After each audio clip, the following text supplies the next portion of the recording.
Bonsoir à tous et à toutes. J'aurais dû commencer par bonsoir à toutes et à tous.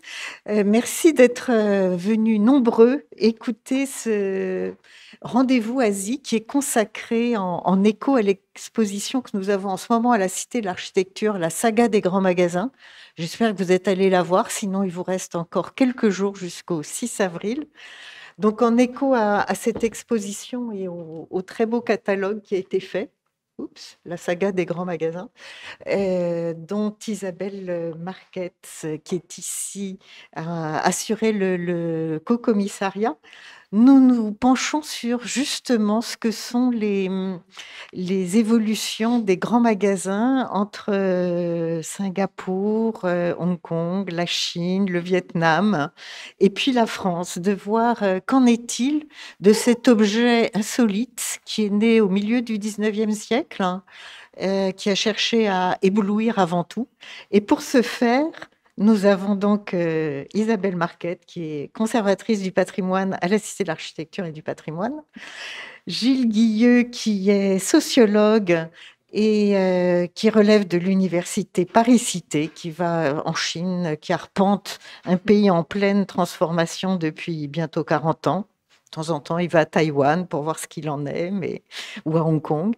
Et puis Marie Gibert, qui, elle, est géographe et qui a commencé à s'intéresser au Vietnam et qui, du coup, a débordé un peu sur les frontières en allant voir ce qu'il en était à Singapour, à Canton.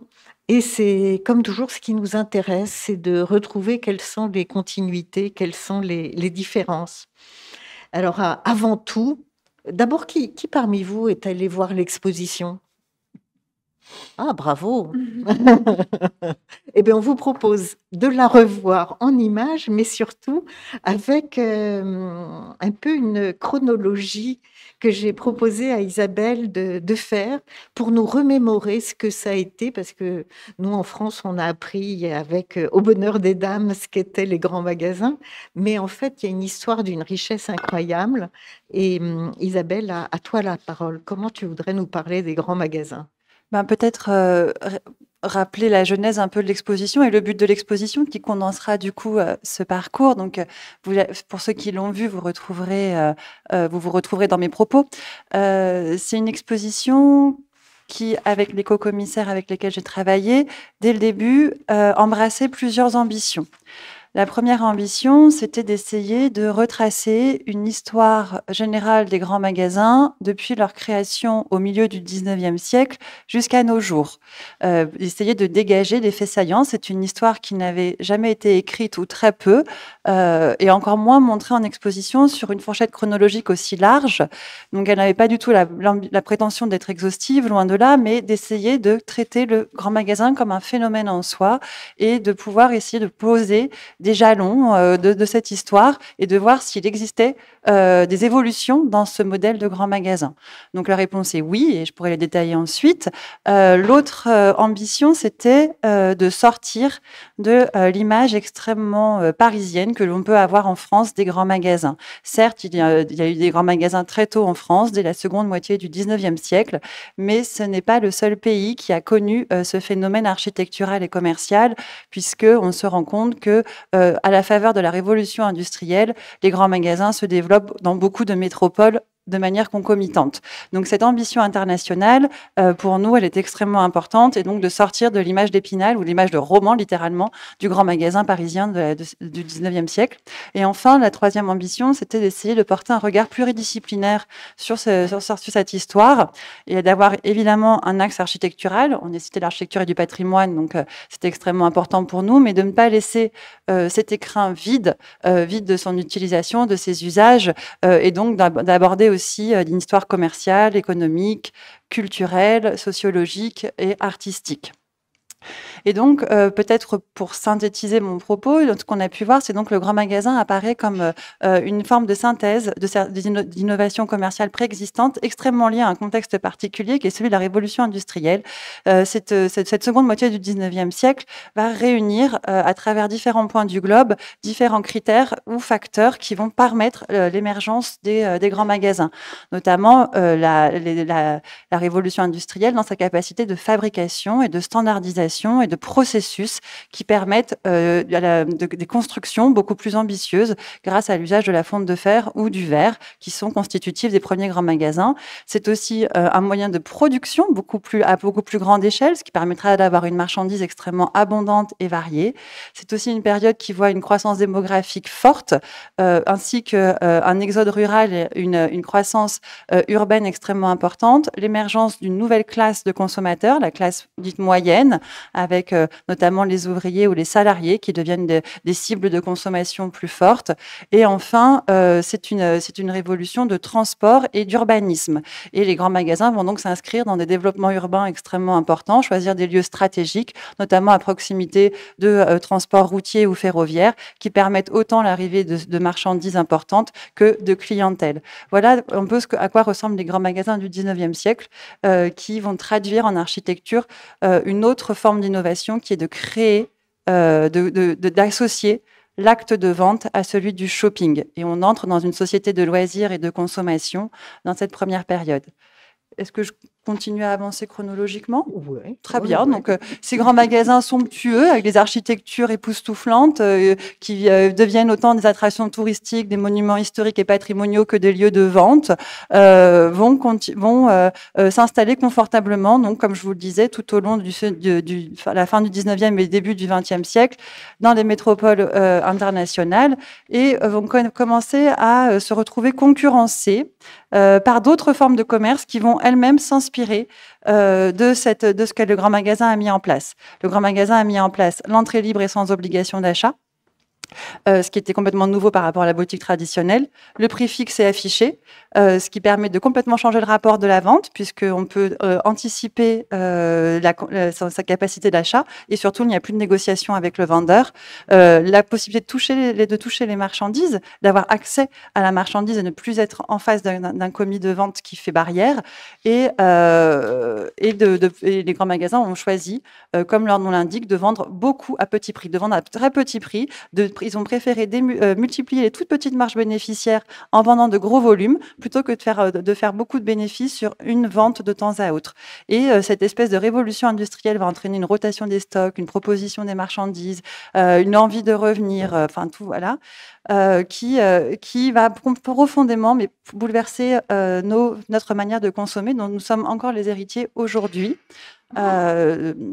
Donc voilà pour ce qui était des grands magasins. Donc tous ces systèmes commerciaux vont être mis en concurrence, vont être repris par d'autres formes de commerce, notamment les magasins à prix unique, puis après les supermarchés, les hypermarchés, et si on avance dans le XXe siècle, les centres commerciaux.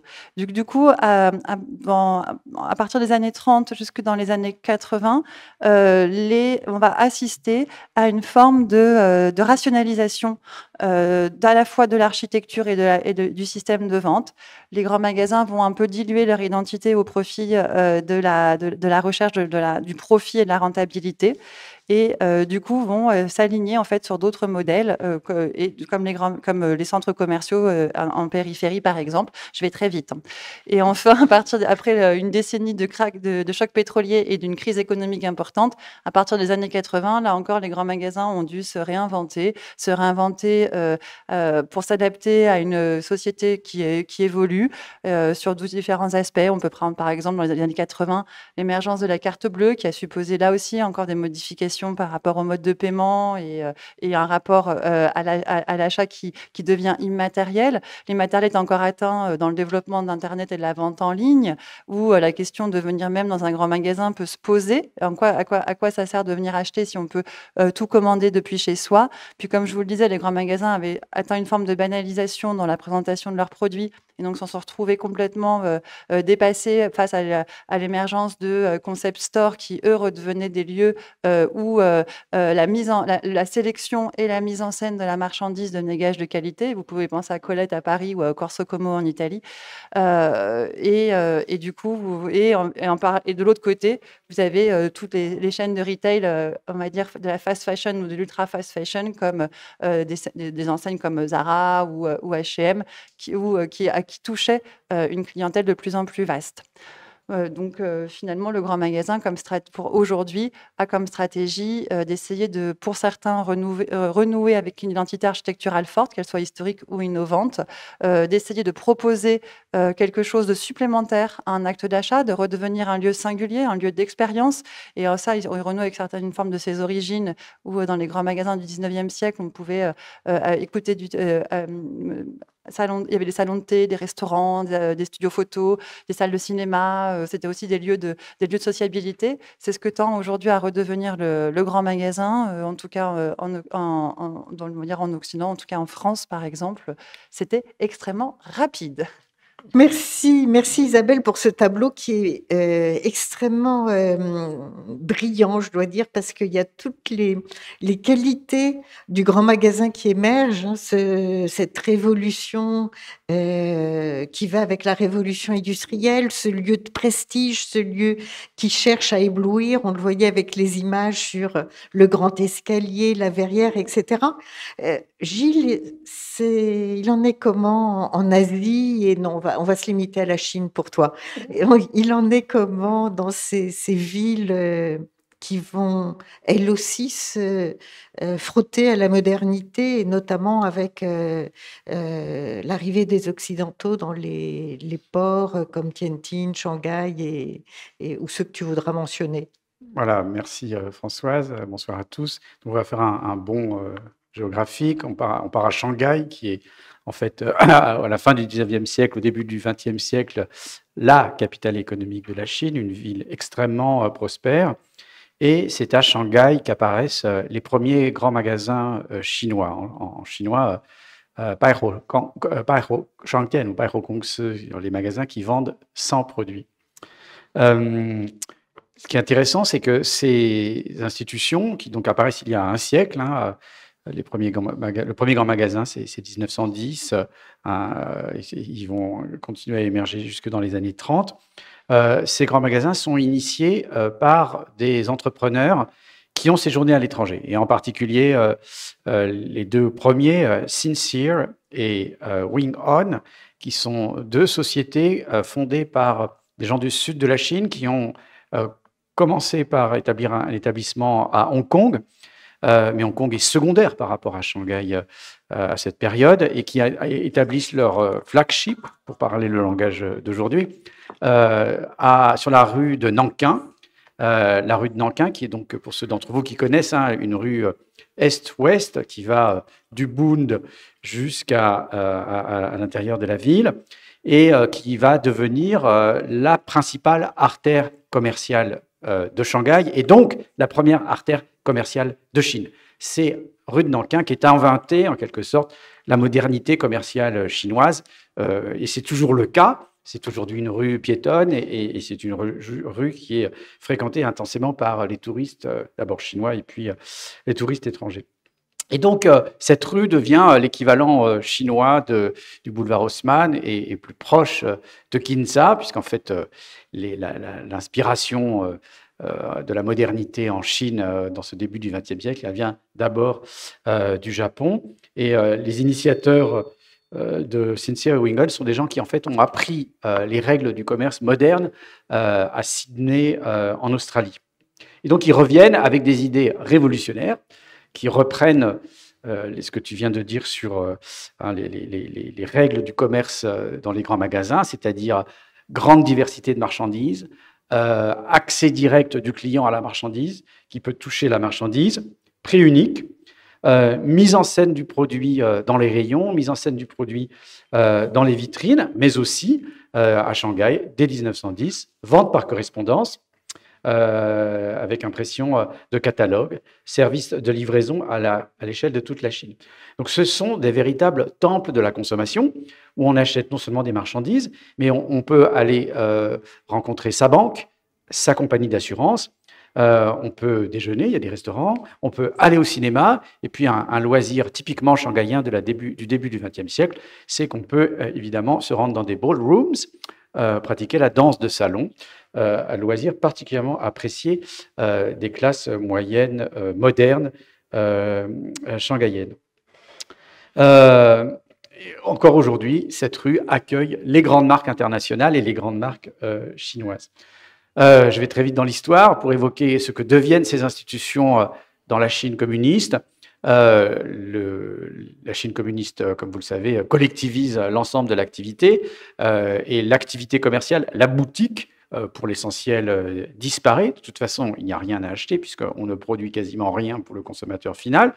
Une grande partie des marchandises sont distribuées par votre employeur et avec un peu de chance, avec votre maigre salaire et modulo l'obtention du ticket de rationnement dont vous avez besoin, vous pourrez un jour vous offrir un article de luxe, c'est-à-dire pour un homme une montre, pour une femme une machine à coudre et pour tout le monde de préférence un vélo.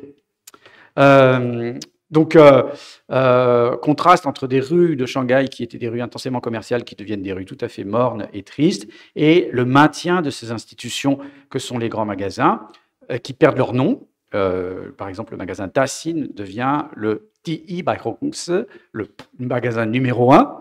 Au lieu de grandes nouveautés. Voilà. Et de toute façon, toutes les entreprises perdent leur nom et souvent sont dénommées par des numéros. Le service y est comme dans un pays socialiste, c'est-à-dire médiocre. Françoise et moi avons encore connu les années où on se rendait dans les grands magasins et quand on demandait un produit que nous voyons dans la vitrine, la première réflexion de la vendeuse, c'était « Meio », c'est-à-dire la marchandise n'existe pas alors qu'elle est bien sous nos yeux. Voilà, les produits sont rares, rationnés.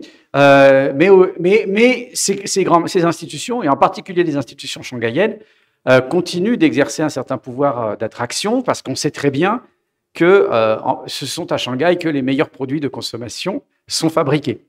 Donc, bien que les tickets de rationnement soient géographiques, c'est-à-dire que si vous êtes pékinois, vous avez des tickets de rationnement que vous ne pouvez consommer qu'à Pékin, il y a des trafics de tickets. À l'occasion d'un voyage professionnel, vous vous rendez à Shanghai et vous essayez d'obtenir des tickets de Shanghai qui vous permettront de consommer dans ces magasins shanghaïens. Donc des institutions voilà, qui s'atrophient en quelque sorte. Et puis, évidemment, avec la réforme dans les années surtout 90, c'est-à-dire à partir du moment où une espèce de contrat social renouvelé entre le régime socialiste et la population, vous n'aurez pas la liberté politique, mais vous aurez le loisir de consommer à outrance. Et quand la Chine, donc dans les années 90, rentre dans une société de consommation, eh bien, ces institutions se transforment, et notamment grâce à l'arrivée d'acteurs internationaux. Et donc, je me limiterai à mentionner les très nombreux acteurs d'Asie qui arrivent à Shanghai. Isetan Takashiyama pour le Japon, Lane Crawford pour Hong Kong, Taiping by Hongkong, les grands magasins Pacifique pour Taïwan, et puis des opérateurs d'Asie du Sud-Est, Parkson en Malaisie. Pour préparer, je suis allé vérifier, Shumart, qui possède 95 malls et grands magasins aux Philippines, dispose de 8 établissements en Chine, et puis aussi des acteurs singapouriens. Donc c'est l'avènement d'une société de consommation, d'abondance excessive de biens importés, de biens chinois, et ces institutions sont radicalement transformées et retrouvent la vigueur ancienne, bâtiments à l'architecture remarquable, luxe des présentations, voilà, avec des variétés en fonction des clientèles qui sont visées. Je vais m'en tenir là pour la Chine. Oh, tu peux continuer aussi jusqu'à la période actuelle, comme l'a fait Isabelle. Hein, C'est-à-dire qu'après, pour brosser voilà, le tableau. alors, dans les années 90, au moment où arrive cette société de consommation, il y a évidemment d'autres acteurs qui arrivent sur le marché. C'est les hypermarchés ou les supermarchés. Pour s'en tenir à Shanghai aussi, présence massive d'acteurs étrangers. Carrefour est l'une des premières sociétés étrangères à s'implanter à Shanghai.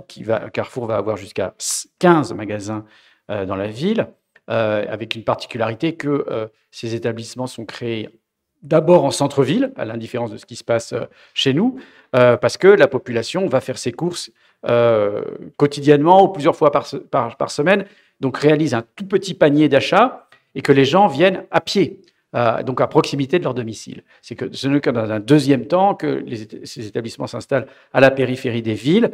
Encore faut-il qu'il y ait des lignes de bus, alors parfois des lignes de bus dédiées, opérées par l'entreprise de distribution pour amener les clients jusque dans l'hypermarché. Donc Walmart, Métro vont s'installer jusqu'à ce que des opérateurs chinois copient très rapidement le modèle et conduisent ces sociétés à se retirer du marché chinois, puisqu'aujourd'hui, Carrefour n'est plus présent en Chine. Et puis un autre opérateur, mais on est loin des grands magasins, c'est les marchés, les convenience stores, les bienlitiennes, les marchés les commerçants enfin les petites boutiques du coin de la rue, ouvertes 24 heures sur 24, dans lesquelles on trouve essentiellement de l'alimentation, mais aussi de la papeterie, et tous les produits dont vous avez besoin urgemment pour passer une nuit dans votre chambre d'hôtel parfois. Merci pour ce tableau, Gilles. Des modèles qui voyagent, des modèles qui se propagent. Côté Vietnam, Singapour, je ne sais pas par lequel tu veux commencer. Merci François. Effectivement, on va partir du côté de l'Asie du Sud-Est, peut-être en commençant par le Vietnam pour évoquer ce qui est évoqué dans l'exposition qu'Isabelle a pas rappelé ici, mais la circulation du modèle des grands magasins qui se propage notamment pendant la période coloniale, qui est une période d'intense circulation de modèles architecturaux. Le Vietnam et la ville de Saigon au sud servent aux colonisateurs français, comme de nombreuses grandes villes des colonies, de laboratoires d'expérimentation. On va y expérimenter la modernité avec un plan de rue enfin en damier. Et donc, les grands magasins arrivent au Vietnam dans ce contexte colonial. Alors, à Saigon, j'ai retrouvé d'abord aux Nouveautés Katina, qui est le nom de une artère principale, la rue Katina, qui est vraiment aménagée quasiment comme une artère haussmannienne. On y plante des arbres, il y a de larges trottoirs. Donc, c'est vraiment une rue pour faire du lèche-vitrine, en fait, comme c'est inventé à Paris précédemment. Donc, le magasin est fondé dès 1887, ce qui correspond vraiment à la première vingtaine d'années de la période coloniale. Mais celui que l'histoire retiendra, qui est le plus grandiose, ce sont les grands magasins Charner, du nom du boulevard Charner, qui était en fait avant un canal, qui a été transformé en grande artère et qui ouvre en 1924, en face de l'agence Citroën, et qui fait grand effet. On en parle beaucoup dans les archives, notamment j'ai retrouvé l'éco-anamite des années 30, qui parle, on voit bien d'ailleurs le nom en anglais de department store, de différents départements. Le département des jouets fait sensation, des bijoux, et puis bien sûr, comme ça a été dit, le salon de thé, où on peut venir converser dans un édifice qui a d'abord une grande horloge, puis l'horloge va être détruite, puisqu'on va peu à peu y adjoindre un certain nombre de niveaux. Alors, ce qui est intéressant avec le cas vietnamien, c'est qu'à la fois, donc, il y a cette période coloniale, évidemment, à ce moment-là, le grand magasin est dédié à une élite économique qui est avant tout française et une élite également vietnamienne, mais plus réduite en nombre. Et comme on va le voir avec la Chine, après la période coloniale, il va y avoir une période intensément troublée avec la guerre de décolonisation, puis la guerre du Vietnam, et puis le pays, à partir de 1975, devient communiste, rentre dans une économie planifiée, donc sur le même modèle que celui que Gilles vient de décrire pour la Chine. Il n'y a plus de liberté de commercer et de propriété privée au Vietnam. Et donc le magasin devient un magasin d'État également. Et ce qui est intéressant, c'est qu'à nouveau, c'est ça qui est intéressant avec les grands magasins, c'est que ce sont à la fois des objets architecturaux, mais c'est à partir d'eux, on peut lire toutes les évolutions de la société, des évolutions politiques, économiques. Et en fait, on voit peu à peu les modalités d'ouverture du Vietnam avec les réformes qui ont lieu une dizaine d'années après celles de la Chine. C'est à partir officiellement de 1986 que le Vietnam relibéralise son économie en gardant néanmoins son régime socialiste à parti unique. Et cet ancien grand magasin de la période coloniale, qui était devenu un magasin d'État, redevient en fait un centre commercial. Simplement, il va être loué en fait à des petits. C'est plus un grand magasin en tant que tel, puisqu'il va y avoir des stands qui vont être loués à différents commerçants. Et on l'appelle parfois d'ailleurs le marché russe, puisqu'il y a beaucoup de marchandises qui arrivent des pays frères dans un premier temps, qui restent après l'ouverture. Puis il est situé juste à côté du centre de commerce et de taxation, donc on l'a longtemps appelé Tuong Satax. C'est comme ça qu'il était encore connu quand moi je suis arrivée au Vietnam à la fin des années 2000.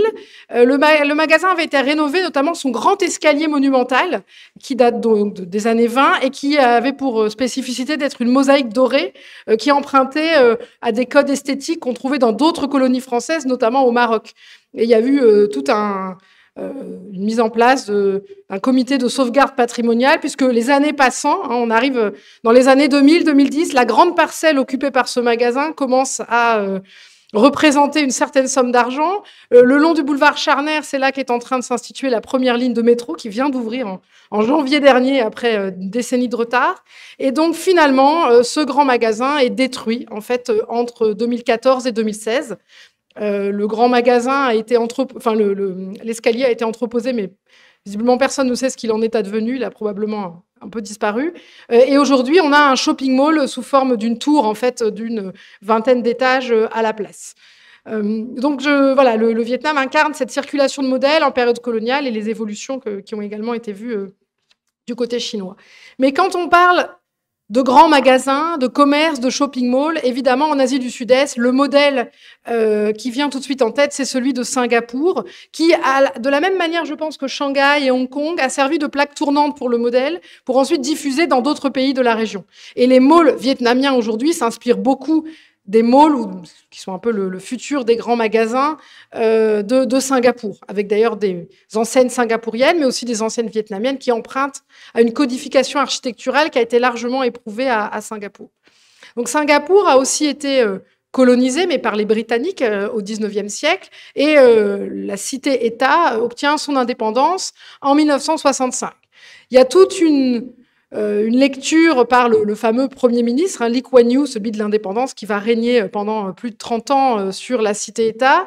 Il y a tout un discours autour du passage, du mal-développement d'une cité-État qui était en conditions économiques très difficiles, au miracle économique singapourien. C'est pas pour rien que Lee Kuan Yew écrit ses mémoires sous le titre « From the Third World to the First », donc du tiers-monde au premier monde. Et l'évolution des pratiques commerçantes illustre en fait cette montée en gamme, cette modernisation de la cité-État. C'est pas seulement une lecture que je fais en tant que chercheuse en géographie, c'est la lecture même qu'en font les autorités, puisque le Premier ministre qui va succéder à Lee Kuan Yew, le Premier ministre Goh Chok Tong, va en 1996, lors de son discours à l'occasion de la fête nationale, avoir cette phrase où il dit que « Life is not complete without shopping », donc la vie n'est pas complète sans le shopping, ce qui donne le titre d'un ouvrage que je n'ai pas manqué d'amener avec moi aujourd'hui par un grand sociologue singapourien de la société singapourienne, qui rappelle qu'en fait, le commerce est pensé comme un levier de développement à Singapour, en lien au départ avec le tourisme et le tourisme international. Donc évidemment, il y a d'abord des grands magasins également pendant la période coloniale. Puis au moment de l'ouverture, dans les années 60, on fait venir des grandes chaînes internationales de grands magasins qui marquent l'ouverture à la globalisation de la cité-État, qui va devenir prégnant dans le modèle économique. Singapour, c'est très petit, c'est une île. Et donc, la cité-État se construit en tant que hub, avec à la fois une place financière, mais aussi un aéroport international. Et donc, c'est un lieu qui se veut attractif pour des touristes, souvent de passage. Et donc, on va avoir l'arrivée d'abord de grands magasins internationaux, Tokushiyama pour les Japonais, Ichiban, mais également, d'ailleurs, pendant une quinzaine d'années, les Galeries Lafayette et le Printemps vont ouvrir des établissements à Singapour. Le plus connu reste néanmoins local, c'est les magasins Tang, qui n'ont rien à voir avec les frères Tang qu'on connaît à Paris, qui sont des populations d'origine chinoise du Laos et de Thaïlande, mais vraiment des sino-singapouriens, puisque à Singapour, il y a par ailleurs plusieurs origines de la population. Et de manière intéressante, le premier grand magasin Tang va s'installer sur Orchard Road. Donc Orchard en anglais, c'est un verger qui désigne une grande artère qui au départ est plutôt en périphérie de la ville historique et qui peu à peu va devenir en fait les sortes de Champs-Élysées des grands magasins à Singapour. Sur 2,5 km de long, vont s'aligner des années 60 jusqu'à aujourd'hui des dizaines de grands magasins qui deviennent peu à peu des shopping malls. Vous pouvez d'ailleurs passer de l'un à l'autre sans passer par la rue. Ils sont connectés par les sous-sols, par des plateformes, par des passerelles piétonnes dans les étages. Et on peut en fait lire toute la généalogie des grands magasins de Singapour dans cette artère, puisque vous avez donc la fameuse tour Tang, très années 60-70, jusqu'à des productions aujourd'hui très futuristes avec l'usage du verre et l'appel à des grands noms de l'architecture. Et Singapour fait donc du commerce, c'est pas tellement un levier de développement interne, hein, la population de Singapour est limitée, mais vraiment un élément d'attractivité à l'échelle globale qu'ils vantent comme un atout touristique. D'ailleurs, Orchard Road est classé comme site touristique. Et pendant longtemps, quand vous atterrissiez à Changi Airport et que vous aviez une correspondance un peu longue, on vous proposait de faire une visite rapide et de vous reconduire à l'aéroport le soir, et on vous conduisait sur Orchard Road pour faire du shopping. Et donc, c'est vraiment devenu l'incarnation de l'aspiration à la globalisation en fait de Singapour, la présence de ces malls et de ces grands magasins. Il n'y en a pas que sur Orchard Road, il y en a absolument partout, avec plusieurs modèles urbanistiques derrière, notamment celui du TOD, Transit Oriented Development, qui consiste souvent à placer ces établissements de commerce en lien avec les nœuds de transport, donc notamment les stations de métro, qu'on appelle le MRT. Et c'est comme à Hong Kong, à Singapour, quand vous sortez du métro, vous avez bien du mal à retrouver la rue. Quand vous sortez, vous atterrissez dans des shopping malls qui sont dans les étages, avec parfois des rues en pente, donc vous ne savez plus bien à quel étage vous êtes. Mais donc, à chacune des stations de métro, vous avez des grands malls, notamment le mall Vivo, qui est très connu, qui se trouve avec une vue imprenable sur le port. Et j'en parle parce que Vivo a créé une succursale aujourd'hui à Ho Chi Minh Ville, donc le modèle circule. Ce qui est intéressant avec le cas singapourien qu'on va retrouver au Vietnam, c'est qu'au départ, donc ces grands magasins sont plutôt destinés à une clientèle de touristes, d'étrangers.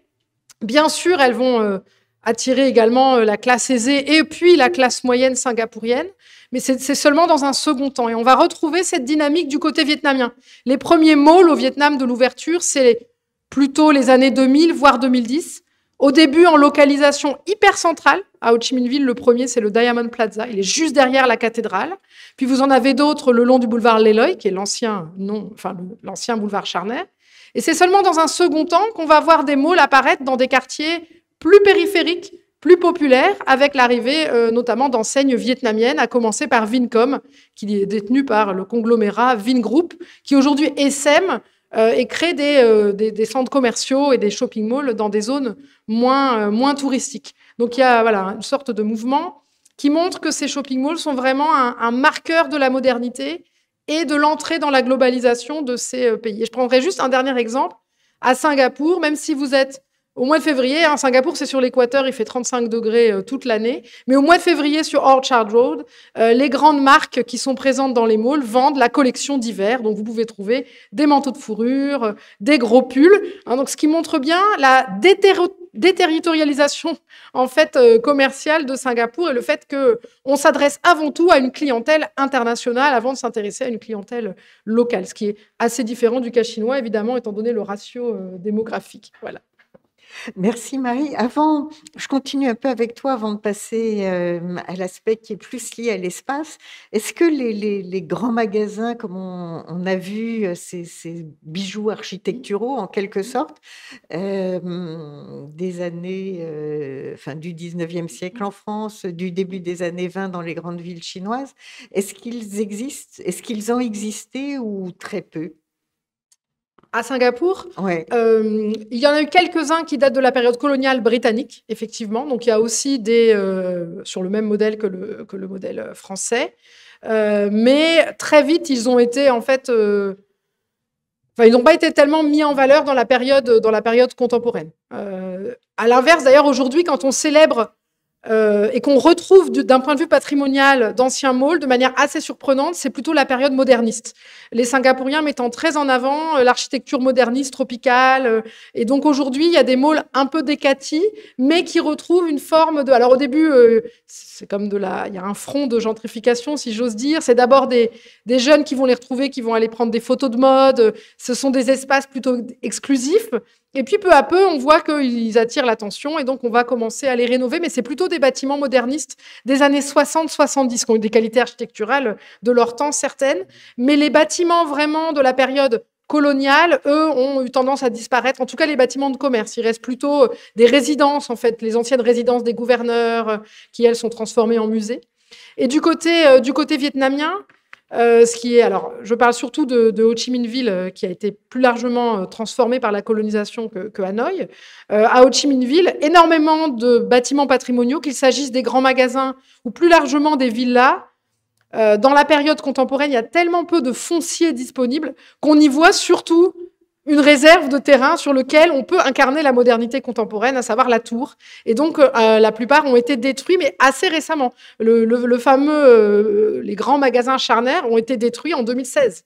Donc, à une période vraiment récente, en dépit d'ailleurs de la montée d'associations d'architectes locaux pour essayer de faire valoir la valeur de ce patrimoine. Et donc, revenons en France avec ce bijou architectural, dans la plupart des cas. Quelles sont les caractéristiques, aussi bien en termes d'espace intérieur ou d'espace extérieur, que tu aimerais mettre en avant, Isabelle, ou que tu as repéré au fur et à mesure de ces recherches longues qui ont amené à l'exposition qu'on voit aujourd'hui à la Cité? Ce qui est intéressant dans le grand magasin... C'est bon, madame, là? Pardon. C'est bon, d'accord. Merci. Ce qui est intéressant et qui montre que le grand magasin est très vite perçu comme un phénomène par ses contemporains, c'est que finalement, il se retrouve avec une architecture qui a été très vite codifiée. C'est une architecture dont on débat, on réfléchit au grand magasin en termes de programme.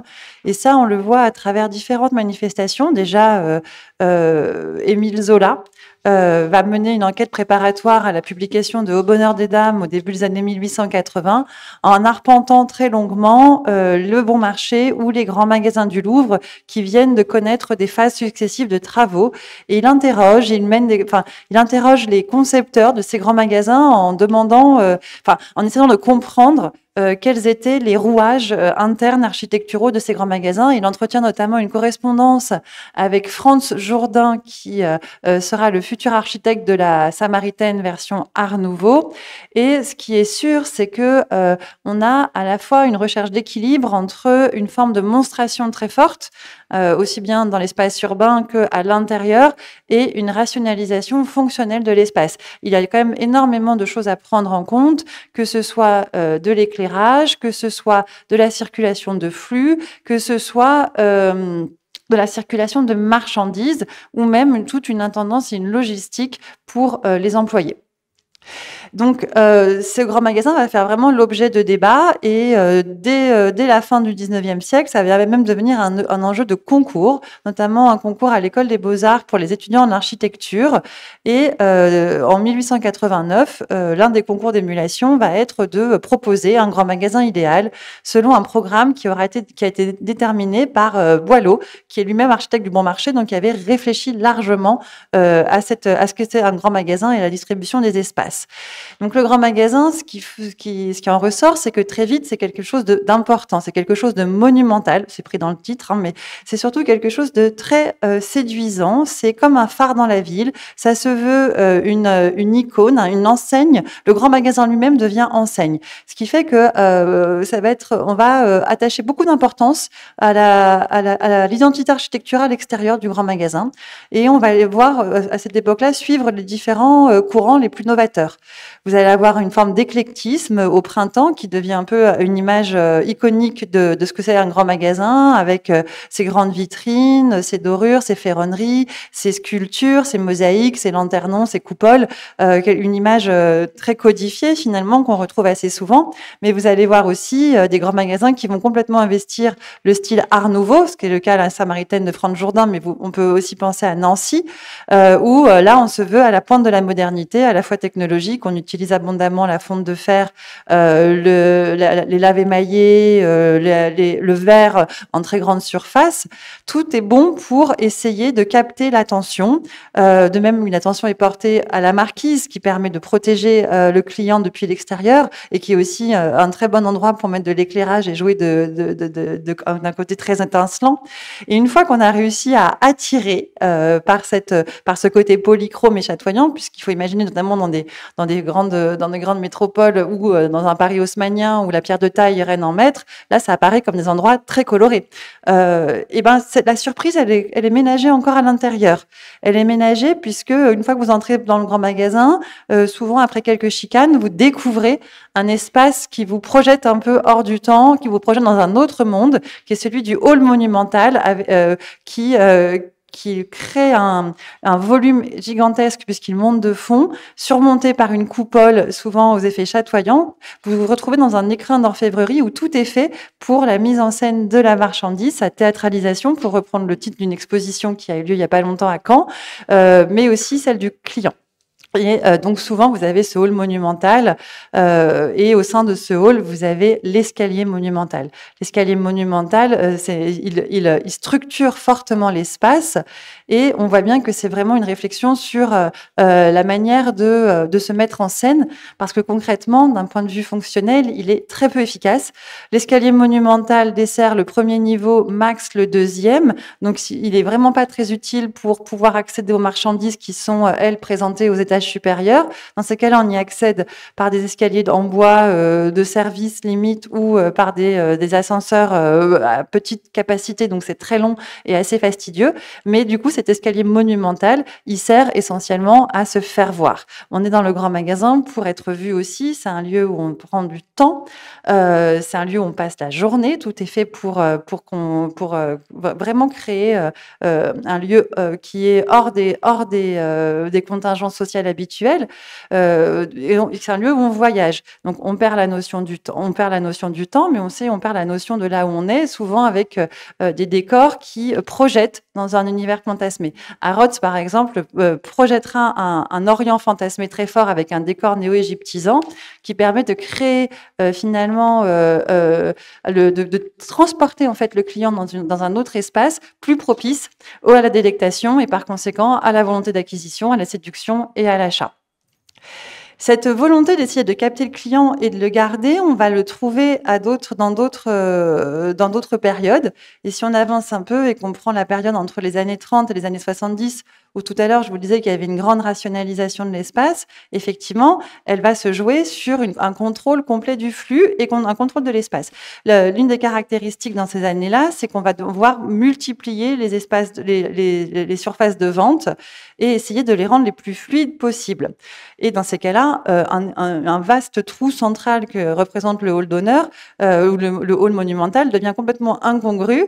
Et l'idée, c'est de vraiment entreceler. Donc à ce moment-là, on a une forme de disparition complète de ces effets de surprise et de théâtralisation pour une homogénéisation forte des espaces, avec en plus une volonté non pas de disparaître dans l'espace urbain, mais en tout cas de gagner de la place. Donc on va fermer largement les façades, parce que qui dit un mur fermé en façade dit un espace de stockage, un endroit où mettre de la marchandise supplémentaire ou un rayon, et donc on va essayer encore de gagner ça. Ça permet aussi de complètement contrôler la lumière et de proposer un éclairage standardisé blanc, avec un mobilier en général à la même hauteur, on voit très loin, et on contrôle le climat. Donc là aussi, on propose une extraction hors du temps, une perte de repères, on ne sait plus, on ne voit plus la journée passer, on ne sait pas l'heure qu'il est, il fait toujours la même température, on n'a pas chaud, pas froid, si on a faim, on peut toujours manger. Donc vraiment, il y a une volonté de faire perdre des repères spatio-temporels. Et en plus de ça, on va essayer de vous contraindre, ou en tout cas de vous maintenir le plus longtemps possible à l'intérieur du grand magasin. Et c'est vrai que l'apparition et le développement surtout des escalators a été très, très propice à ce maintien-là, et avec parce qu'il permet une complète maîtrise des flux verticaux, si vous voulez, où du coup, les étages supérieurs qui étaient un peu négligés dans la première partie redeviennent des lieux d'intérêt, Les terrasses deviennent aussi des lieux d'intérêt extrêmement forts. Ça redevient des lieux où on magnifie les points de vue, où on y fait des événements. On a même eu une piste de ski sur le printemps dans les années 70 sur la terrasse, donc pour essayer d'attirer, de surprendre en fait le client. Et donc ces escalators, ils sont faits en plus de manière où on le vit encore aujourd'hui. Vous montez une rampe, vous faites le tour du plateau pour aller gagner la suivante, et ainsi vous passez un temps fou dans le magasin où vous voyez un maximum de marchandises, donc autant de tentations de céder à un acte d'achat. L'autre moyen aussi de garder le client, c'est, et Marie l'a évoqué, c'est comme on est souvent à proximité de transport, de moyens de transport, on va essayer de ralentir ou de simplifier au maximum l'accès depuis le transport jusqu'au grand magasin. Et par exemple, l'ouverture de la station Aubert du RER A, c'est faite de manière à être la plus proche. En tout cas, les Galeries Lafayette en ont clairement bénéficié.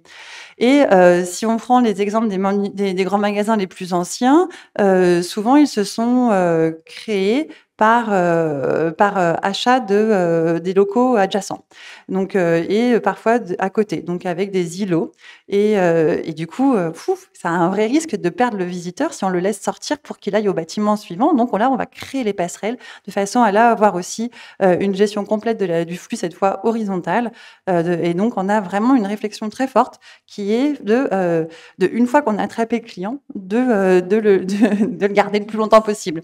Ceci dit, je me permets juste peut-être que non, je crois qu'on en reparlera après.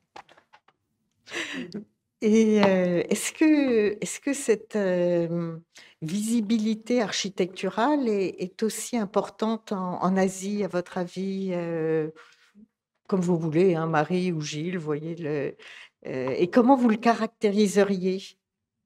Juste, en fait, comme on vient de le dire, aujourd'hui en Asie, on arrive dans les magasins et en particulier dans les malls par le sous-sol. On arrive par le métro. Donc en fait, vous arrivez, en général, le type de commerce varie en fonction des étages. Quand vous arrivez au sous-sol, souvent vous avez un supermarché ou un hypermarché au sous-sol et des food courts où vous consommez, vous pouvez vous nourrir. En général, les grands le grand magasin, parce que dans un mall, il y a en général un grand magasin, il est genre au rez-de-chaussée, au premier étage. Puis dans les étages supérieurs, vous avez des boutiques, et tout au sommet, vous avez des cinémas et des espaces de restauration qui appartiennent toutes à des chaînes, de sorte que d'un mall à l'autre, c'est exactement les mêmes magasins. Mais est-ce qu'il y a des lieux qui vont chercher à en Alors, mettre ce que je voulais ajouter, voilà. je voulais ajouter deux choses. D'une part, le lien entre axes de transport, c'est-à-dire ligne de métro et mall ou grand magasin, est lié au fait que, bien souvent, c'est le modèle économique. C'est-à-dire que les sociétés qui opèrent et qui construisent les lignes de métro obtiennent, comme au Japon, des droits à construire. Donc, l'idée, c'est de maximiser les flux de clients qui arrivent dans le mall que vous avez construit. Deuxième remarque, à propos de l'espace, de la mise en scène, de la mise en spectacle du lieu de consommation, le fait que plus vous êtes dans un mall luxueux, plus l'espace vacant, plus l'espace vide, en général l'espace central, est large, avec des coursives richement décorées, etc. Et en effet, des escalators que vous empruntez et qui vous obligent à faire le tour de chaque étage pour passer à l'étage supérieur.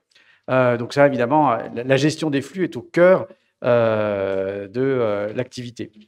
Ce qu'il faut ajouter, c'est combien ces espaces sont en fait sont des espaces privés. Sont des espaces, on passe le plus longtemps possible dans ces malls. L'idée, c'est de passer le plus longtemps possible. À Hong Kong, vous avez un mall exceptionnel, c'est-à-dire que pour aller à l'université, vous êtes obligé de traverser un shopping mall. Vous ne pouvez pas entrer ou sortir de l'université sans traverser le shopping mall. Alors, le plus souvent, c'est des immeubles, ces shopping malls servent des immeubles de bureaux. Donc, c'est les employés de bureau qui, matin et soir, et à l'heure du déjeuner, sont dans les malls. Mais j'insiste sur le fait que cet espace, c'est un espace commercial, c'est un espace privé, c'est un espace qui est le plus souvent sous le regard des caméras de surveillance et des très nombreux vigiles qui visent aussi à tenir à distance une partie de la population. Juste pour rebondir, effectivement, sur cette question de la mise en spectacle, si on veut rentrer un peu dans le détail, il faudrait faire ce qu'on appelle une typologie des malls. C'est-à-dire qu'il y a des malls, effectivement, qui vont être très centraux, sur lesquels le geste architectural est particulièrement important, d'autres qui vont être plus classiques ou moins travaillés. Mais ce qui est sûr, c'est que le mall, c'est pas juste un espace dans lequel on va se rendre pour faire du commerce, mais on y va pour s'en mettre plein les yeux. C'est une visite, c'est une visite qu'on fait souvent en famille, dans lequel souvent d'ailleurs on prend des photos, dans lequel on se prend en photo. D'ailleurs, comme dans le cas des grands magasins à Paris qui s'ornent de lumière et de décoration au moment de Noël, on a exactement la même chose dans les malls asiatiques pour le Nouvel An. Et aujourd'hui, tout est bon pour décorer les malls, la Saint-Valentin, la fête de la mi-automne. Et donc on y va en fait pour circuler, pour prendre des photos, pour se divertir. Et donc, cette dimension-là est très importante. D'ailleurs, dans les malls les plus prestigieux, il y a aujourd'hui, au-delà des décorations, même des artistes, en fait, des sculptures, des expositions temporaires, des performances artistiques en direct qui attirent des visiteurs qui sont autant de potentiels consommateurs, mais qui viennent, quand on les interroge, souvent pour l'expérience, en fait, de la modernité. Et j'ajouterais, dans le cas de l'Asie du Sud-Est, notamment au Singapour et le Vietnam, où il fait chaud et humide, que les malls, c'est aussi des espaces qu'on fréquente pour la climatisation, la relative fraîcheur. Et d'ailleurs, le terme même de mall vient du vieux français, un mail, qui désigne une petite rue. Donc, Gilles a parlé de coursive. C'est très important. Les malls, effectivement, sont des sortes de pastiches de ville idéale en interne. Vous avez toute une végétation, des bancs. Et donc, contrairement aux grands magasins traditionnels dans lesquels on circule entre des stands, dans les malls, vous avez vraiment, effectivement, plus vous êtes dans un mall chic, plus vous avez des espaces de circulation larges, avec du mobilier urbain, ou en tout cas une copie de mobilier urbain, puisqu'effectivement, c'est bien un espace privé. Et parfois même, Isabelle a parlé de voyage, eh bien, la mise en scène d'un ailleurs exotique, je pense à ces malls, notamment je pense à un à Bangkok, mais il y a le même à Macao, où on a reproduit le Grand Canal de Venise. Il y a des gondoles, et les gens peuvent venir se prendre en photo, voilà. Et donc, il y a tout un imaginaire. Donc, les aménagements, oui, restent spectaculaires, même s'ils ont un peu changé de nature par rapport aux mosaïques du début du XXe siècle. Juste ajouter un mot sur cette proximité croissante qui n'est pas propre à l'Asie, mais qui est peut-être encore plus prononcée en Asie, entre commerce de luxe, et art, voire art contemporain. C'est-à-dire que les opérateurs de grands magasins ou de shopping malls investissent et invitent des artistes dans leurs murs. Moi, j'ai souvenir d'avoir assisté à l'exposition à Hong Kong du fameux rideau de scène de parade de Picasso, sauf erreur de ma part, qui appartient au Centre Georges Pompidou et qui avait été prêté par le Centre Georges Pompidou à l'un des malls les plus luxueux de Hong Kong. Et l'exposition a été inaugurée par le président de la République française. C'était quand? C'était il y a 15 ans. Les années 2000, donc celle de l'expansion des malls, comme tu le signalais. Et on est donc dans des espaces qui sont privés, mais qui jouent un rôle très particulier comme lien avec l'espace public qui est la rue. Est-ce que là, il y a des différences, à votre avis, entre la France et l'Asie?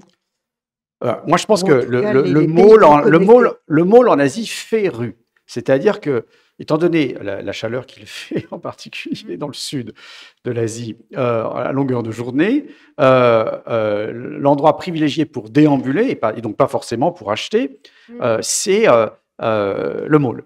Et en fonction de l'heure de la journée où vous y trouvez, vous ne trouvez pas la même clientèle. Donc, effectivement, le matin, très tôt, il y a les employés de bureau qui traversent. Les heures creuses, c'est les heures où les gens travaillent. Après, il y a les gens qui viennent déjeuner. Et puis, il y a la sortie des classes.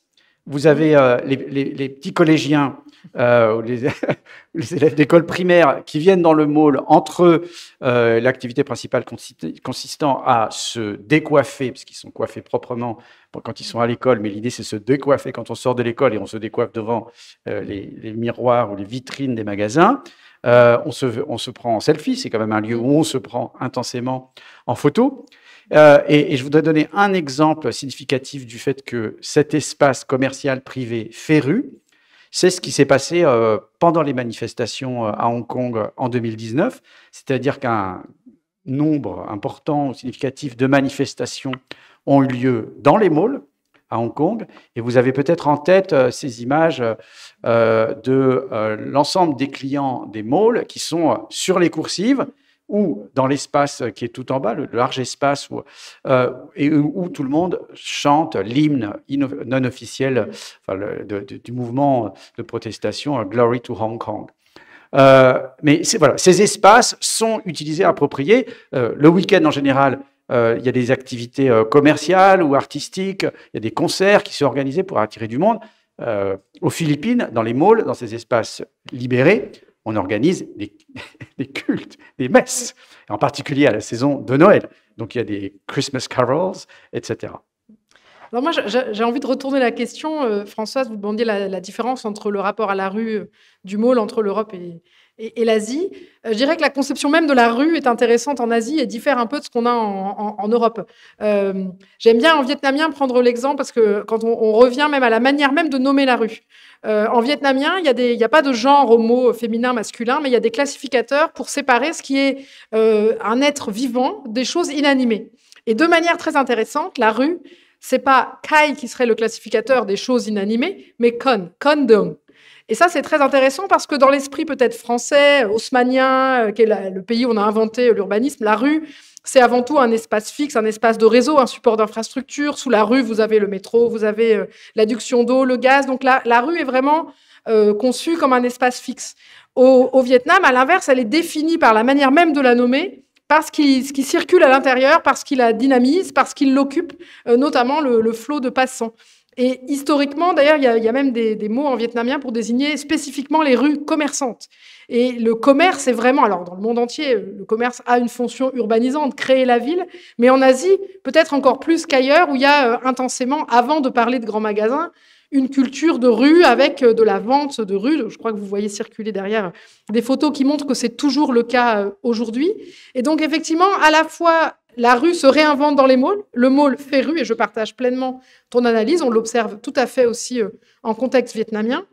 Mais à l'inverse, la rue reste un espace de commerce, beaucoup plus que dans les villes françaises. Il y a quelque temps, j'avais assisté à une conférence qui s'appelait en France, rez-de-chaussons, la ville, puisqu'il y avait des problèmes de sécurité dans les rez-de-chaussée où il n'y avait plus que des digicodes, c'était des espaces avec des murs aveugles, au mieux il y avait des compagnies d'assurance et des ophtalmos, et les grandes esplanades comme celle de la Défense ou de la BNF étaient vues comme des espaces trop peu occupés. Et je me souviens que des participants avaient suggéré le fait de remettre peut-être des vendeurs ambulants de café le matin pour dynamiser l'espace. Au Vietnam, on est, et en Asie du Sud-Est de manière plus globale, dans un mouvement inverse. La rue est un espace extrêmement investi par les pratiques, notamment les pratiques commerciales. On prend son petit déjeuner dehors au Vietnam. Donc, le matin, vous avez des stands de rue qui partent une heure après, qui sont remplacés par d'autres stands de vente pour des marchés. Puis, effectivement, à la sortie des classes, vous avez les vendeurs de goûter, de glace. Donc, il y a vraiment une occupation des rues et des trottoirs en particulier qui est très intense, qui pose des problèmes d'ailleurs d'hygiène, de circulation. Et donc, aujourd'hui, les pouvoirs publics cherchent plutôt à nettoyer la rue, au moment où, en France, on cherche à la redynamiser. Mais donc, à la fois, la rue se réinvente dans le mall, mais la rue reste un espace public très intéressant. Et selon ce qu'on veut acheter, selon ce qu'on veut faire, on va aller plus ou moins dans la rue, dans le mall, avec des circulations très importantes. Donc, je pense qu'il ne faut pas, il faut se garder, en tout cas, d'opposer frontalement le mall à la rue. Souvent, en fait, selon, d'ailleurs, c'est la même chose si on veut chanter. On peut soit chanter dans sa ruelle avec tout le monde, avec le karaoké sorti, soit aller dans des karaokés privés. C'est la même chose pour la pratique du sport. On fait du badminton dans les ruelles au Vietnam, mais on peut aussi aller dans une salle de sport dans un mall. Selon son niveau de revenu, selon avec qui, si c'est les collègues du travail, plutôt les voisins. Donc, il y a vraiment des continuités d'ordre anthropologique qui font que l'arrivée des malls, qui sont massifs en Asie, c'est vraiment, on parle d'une tendance lourde, n'a pas complètement éradiqué la culture de rue, en fait. Ouais, je voudrais faire un commentaire pour abonder dans ton sens et pour décrire un phénomène qui a eu lieu dans les années 80, c'est-à-dire à partir du moment où on a en Chine autorisé, enfin 80 et 90, quand on a autorisé les gens à créer des petites activités et en ville le plus simple et la façon la plus simple de créer de la valeur, c'est d'avoir une activité commerciale liée dans les années 90, au mi-temps des années 90, quand les gens sont devenus propriétaires de leur logement. Et donc, si vous étiez propriétaire si vous êtes devenu propriétaire d'un logement que vous occupiez depuis des décennies en qualité de locataire, qui appartenait à votre employeur le plus souvent, si d'aventure votre immeuble était localisé dans une rue extrêmement passante, c'est-à-dire à proximité d'un hôpital, à proximité d'une école ou d'une université, le mur qui encerclait votre bâtiment tombe et tous les appartements du rez-de-chaussée se transforment en commerce. Et donc, toutes sortes de commerces. Le commerce le plus simple consiste à mettre une petite tablette devant votre fenêtre, à poser un téléphone avec une ligne fixe, et en particulier en face des hôpitaux, de sorte que les gens qui sortent de l'hôpital puissent téléphoner et donner des nouvelles du malade le plus rapidement possible, parce que c'est donc avant le téléphone portable. Pareil, si vous êtes en face d'un hôpital, les gens qui rendent visite aux malades, et puis même les gens, et en fait la nourriture dans les hôpitaux est particulièrement de mauvaise qualité, donc vous avez besoin de vous procurer le repas pour le malade à l'extérieur, et donc les familles se mettent à ouvrir des petites stands de nourriture où les gens vont acheter la nourriture etc. Donc il y a une véritable fièvre commerciale qui s'empare de toutes les villes chinoises et qui fait que les rues, sont intensément commerciales, etc. Le moindre espace est utilisé pour nicher une activité commerçante. Alors, tu évoques effectivement la question tout à fait de la lutte entre cette commercialisation à outrance et l'usage maximal de l'espace et les rêves un peu utopiques de villes modernes, hygiéniques, propres des autorités. Et donc, ce qui fait que dans les années 2000, en fait, il y a une police du commerce, une police des rues, les fameux Changguan, qui est mise en place dans les villes chinoises. Et les Changguan sont particulièrement honnis et détestés pour la violence avec laquelle ils font la police de ces activités commerciales, et en particulier des gens qui font des activités à même le trottoir. Il suffit d'étendre un morceau de tissu et mettre sur le tissu 4 bricoles, et évidemment tous ceux qui, souvent sur des tricycles, font de la nourriture, alors petit déjeuner, dîner, différents types d'activités, voilà. Et donc il y a eu une véritable combat, et dans certaines villes, il y a des émeutes autour de cette police des rues qui a des petites guitounes et qui, quand elle arrive, les gens s'enfuient, etc. Sauf que est arrivée l'épidémie 1920 en Chine, 2023. Et que le gouvernement a été obligé de relégitimer cette, entre guillemets, économie des rues, parce qu'il y a beaucoup de gens qui ont perdu leur emploi, et donc on a à nouveau autorisé les gens à installer des étals sur les trottoirs et à ouvrir des petits business de poursuivre, y compris pour les gens diplômés. De sorte que dans les villes chinoises, à la sortie des malls, vous avez des gens qui vendent sur le trottoir, et en particulier le soir, parce qu'en fait, les malls sont des institutions qui ferment à 21h ou à 22h.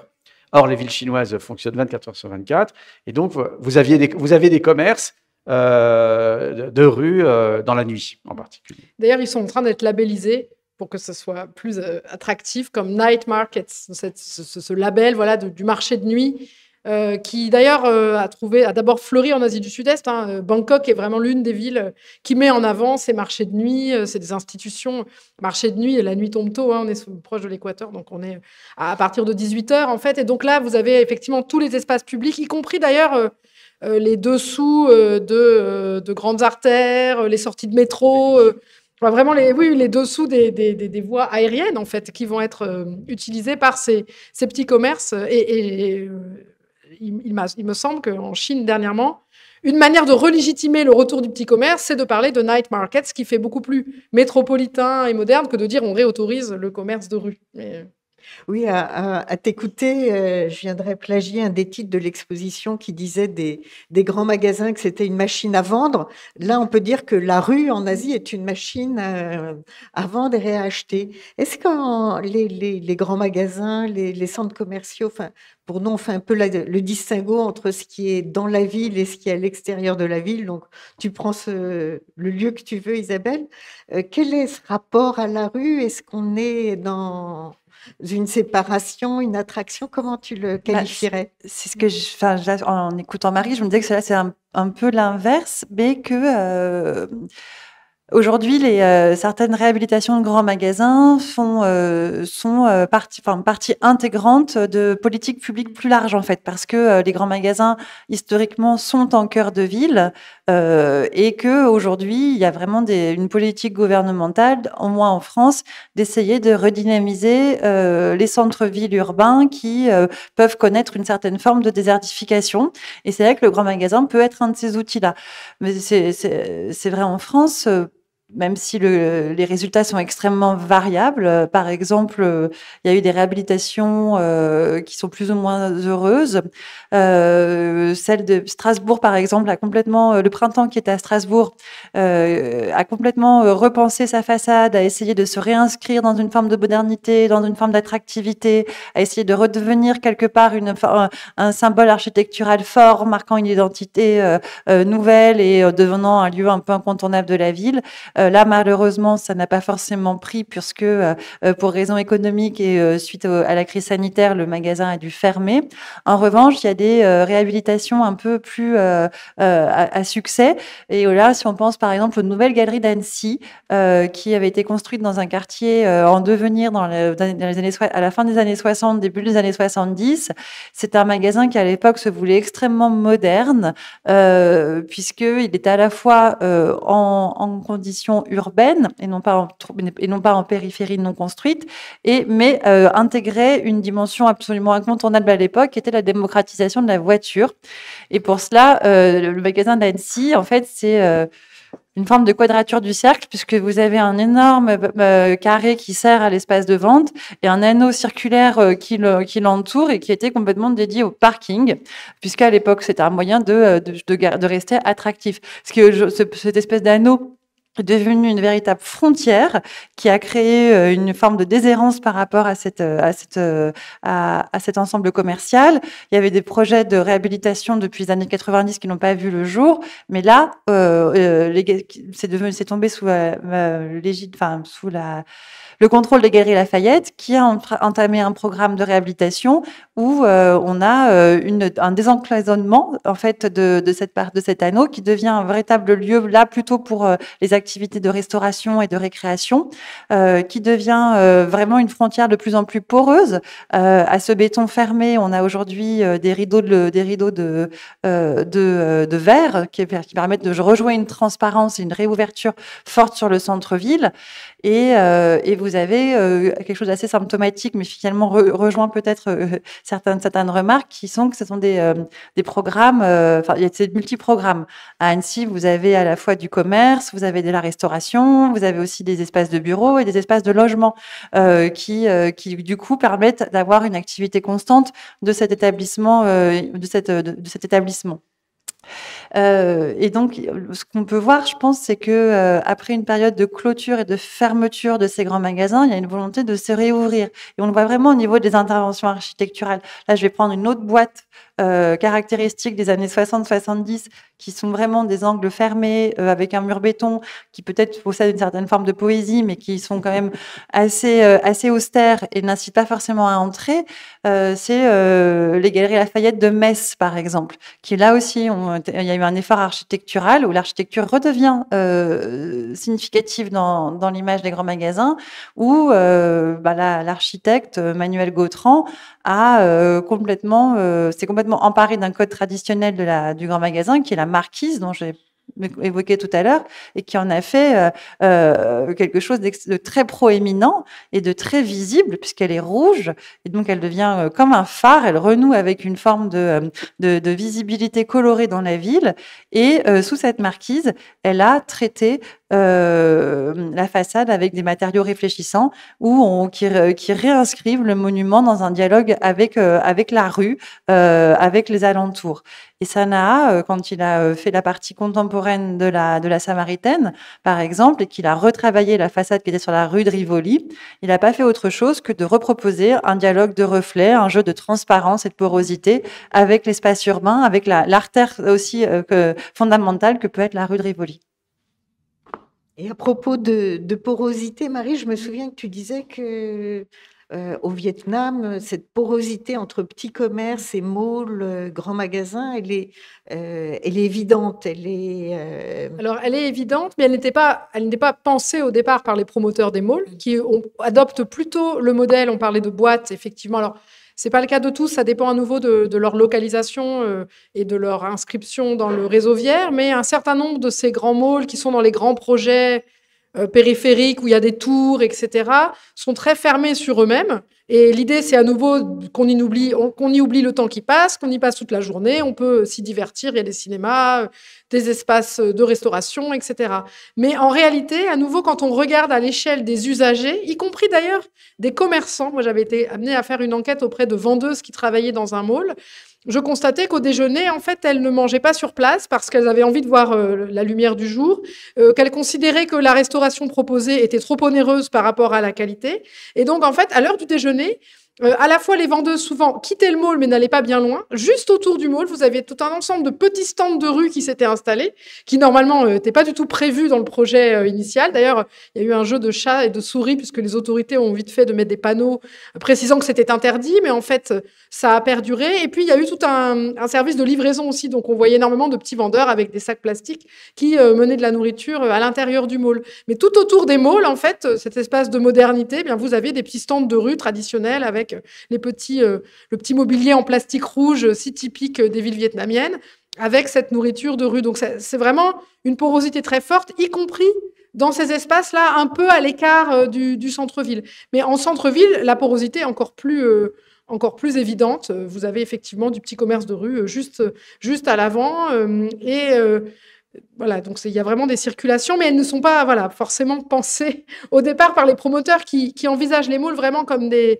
symboles de modernité, un peu les lieux du futur, qui incarnent la ville idéale. Donc, dans le contexte vietnamien, on parlera de la ville civilisée, Văn Minh, qui est un mot-clé qu'on retrouve partout. Donc, la civilisation, ça passe par la séparation des activités. En fait, on retrouve dans l'argumentaire des normes qui datent du fonctionnalisme des années 60 en France. Donc, ça, c'est ce que répètent les autorités. Mais la manière dont les citadins, eux, s'approprient ces espaces et les intègrent à leur routine quotidienne vont complètement dans le sens, à l'inverse de la porosité. Et c'est encore plus visible au moment des festivités, puisque les décorations, elles sont plutôt à l'extérieur. Donc, en fait, le mall va attirer des marchés de rue qui se mettent dans son pourtour pour attirer également des clients.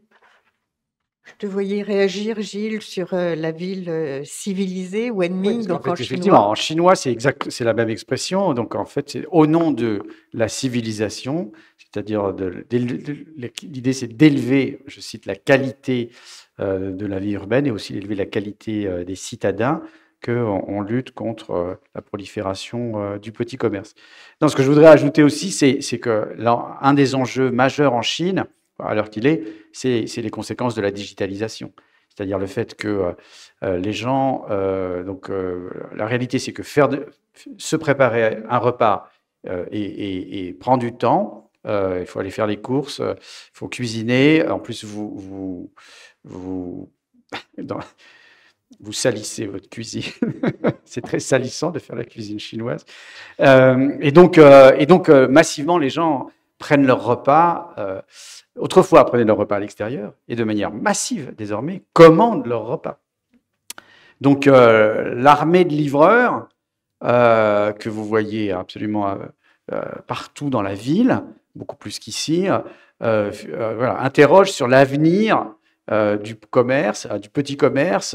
Comme vous le savez, alors qu'il est, la situation économique en Chine est morose. Les malls de luxe sont absolument déserts. Il y a plus de vendeurs que de clients. Donc l'avenir de qu'est-ce que c'est que le commerce urbain, de ces espaces, est quand même plein de points d'interrogation. À vous écouter, j'entendais le transfert qui a pu y avoir, pardon, le transfert qui a pu avoir, transfert de modèle du grand magasin, donc au début du 21e siècle, au début du 20e siècle, pardon, en Asie. Bon, pas dans tous ces éléments, hein, on va pas retrouver toutes les catégories, mais quand même un certain nombre d'usages. Et puis, avec les années 90, 2000, on est sur complètement autre chose et une hybridation à la fois du petit commerce dont on voit qu'il est l'ancêtre du Bairo Shangdian, j'aurais tendance à dire, du grand magasin, le magasin de nécessité qu'on a au coin de la rue dans n'importe quel village et qu'on va retrouver sans cesse ces deux types de commerces associés. Est-ce qu'on peut arriver vers de tels transferts? Moi, ce que j'ai envie de dire, c'est qu'aujourd'hui, les formes du commerce s'inventent en Asie. Et s'inventent en particulier Les en Chine. modèles sont Donc, produits. enfin, je veux dire, comme vous le savez, on invente en Chine, vous allez faire vos courses dans un supermarché, vous payez en face d'une machine en montrant juste votre visage à la machine, plus besoin de sortir quoi que ce soit, ni téléphone, ni bout de plastique. Ils ont sauté l'étape morceau de plastique. Vous avez des commerces, des supermarchés où vous pouvez physiquement vous déplacer, mais en même temps que vous faites vous-même vos courses, il y a des employés qui remplissent des paniers pour les gens qui ont commandé en ligne. Vous avez des espaces commerciaux entièrement digitalisés où il n'y a plus d'employés. Donc, les formes les plus avancées liées à la digitalisation de la vente sont inventées en Asie. Et c'est une des raisons pour lesquelles nos sociétés européennes, et en particulier françaises, qui avons inventé le modèle de l'hypermarché, se sont retirées, parce que les sociétés chinoises sont bien plus avancées. Et justement, comment les grands magasins et les centres commerciaux voient ça en France? Est-ce que tu as eu l'occasion d'évoquer le sujet? On sait à quel point les grands magasins ont des rayons entiers consacrés justement à une population de touristes asiatiques, mais au-delà de ça. Je pense qu'en France, c'est pas autant révolutionnaire dans les instruments de la vente que d'essayer de se démarquer sur l'expérience de l'achat. Voilà, parce que c'est vrai qu'aujourd'hui, l'acte d'achat ne devient plus le sujet principal des grands magasins, je pense, même si c'est la finalité. Enfin, parce que c'est toujours l'idée, c'est quand même de pouvoir susciter un profit, mais l'accent n'est plus mis là-dessus. On parlait de digitalisation dans l'exposition, on a essayé de montrer à quel point les grands magasins vont essayer aujourd'hui, pour se distinguer et rester attractifs, d'investir les enjeux contemporains, les mutations contemporaines par exemple, si on prenait la dimension informatique et digitale ou numérique, les grands magasins ont essayé très tôt, puisque l'usage du premier ordinateur dans un grand magasin, ça doit être à la fin des années 70.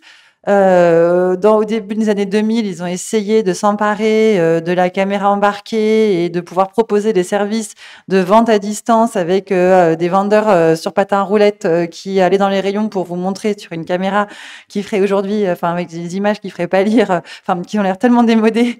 Et donc il y a une volonté d'essayer de s'inscrire dans des propositions d'achat, de mode d'achat qui finalement sont assez vite tombées.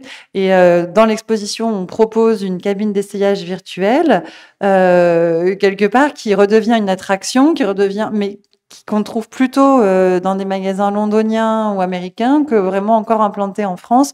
En France, apparemment, ce type de cabine d'essayage virtuelle existe dans des services ultra luxe, mais ne sont pas au quotidien. Donc finalement, je pense que les grands magasins aujourd'hui vont essayer de se distinguer par une forme d'engagement social, en tout cas un affichage d'engagement social ou sociétal. On voit Selfridge qui fait des campagnes énormes pour essayer de prendre en charge une forme de responsabilisation et de prise de conscience de la manière dont on achète, qui presque critique l'acte d'achat et de surconsommation et s'empare de cette volonté d'avoir un mode de fonctionnement qui soit plutôt s'inscrit dans le durable, avec le fait de proposer abondamment de la seconde main, du vintage, presque un peu antinomique par rapport à cette volonté de vendre du luxe. Mais tout ça, c'est tout cet affichage et tout ce déploiement, en fait, de proposer des expériences ou de proposer quelque chose de conscient ou autre, est une porte pour rester sur une forme de consommation, puisque malgré tout, c'est le but premier du grand magasin encore aujourd'hui. Mais voilà, pour vous dire, l'expérience prime tellement que, où devient vraiment la porte d'entrée, que par exemple, les Galeries Lafayette ont ouvert en sous-sol un magasin complètement dédié au bien-être, où finalement, seuls 40% de l'espace est dédié à la vente et 60% à des services. Donc, ça devient aussi des lieux pour générer des profits qui sont intéressants. On peut aller se faire masser, on peut aller à une salle de sport, donc on démultiplie un peu les activités. On renoue en fait avec une proposition de services très abondante, qui sont aussi des lieux générant du profit, pardon.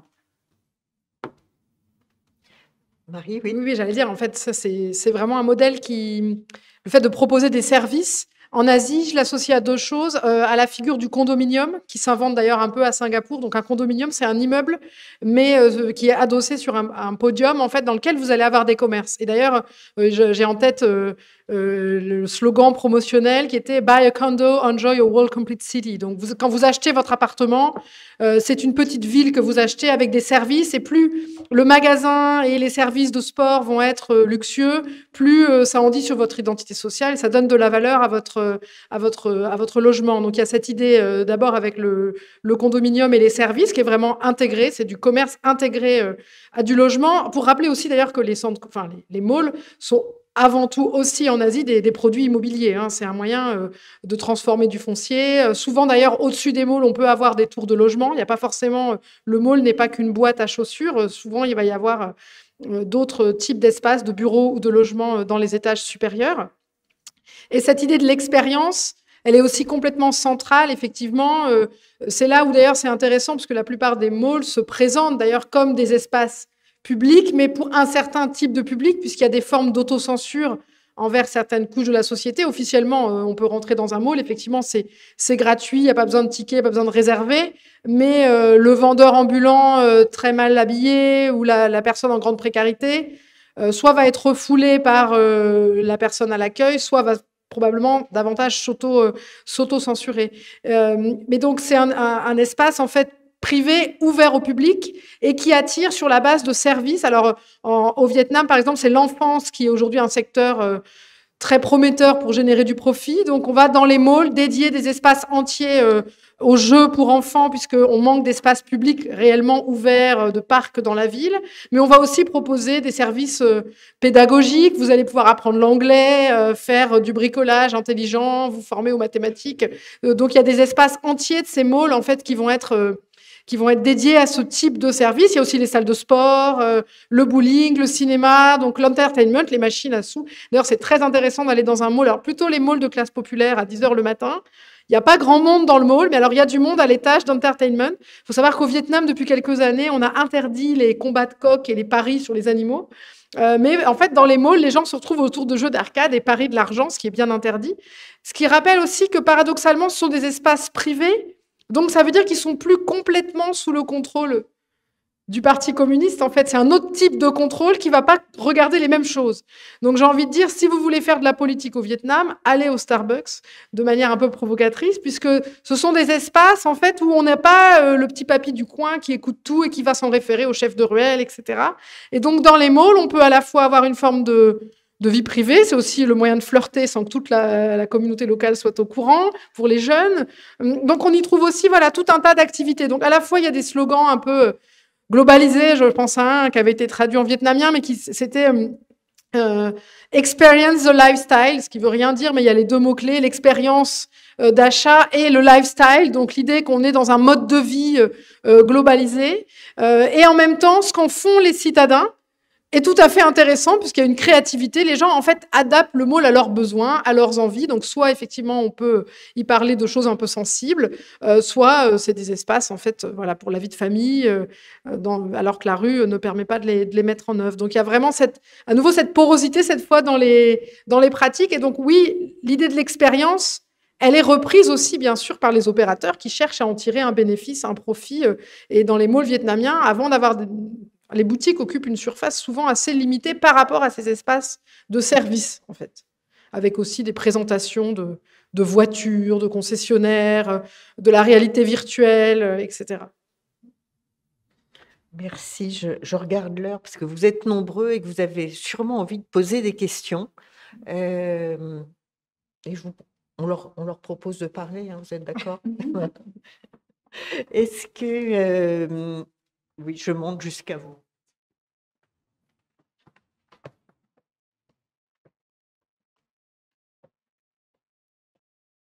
Vous avez compris, il faut parler dans le micro très près.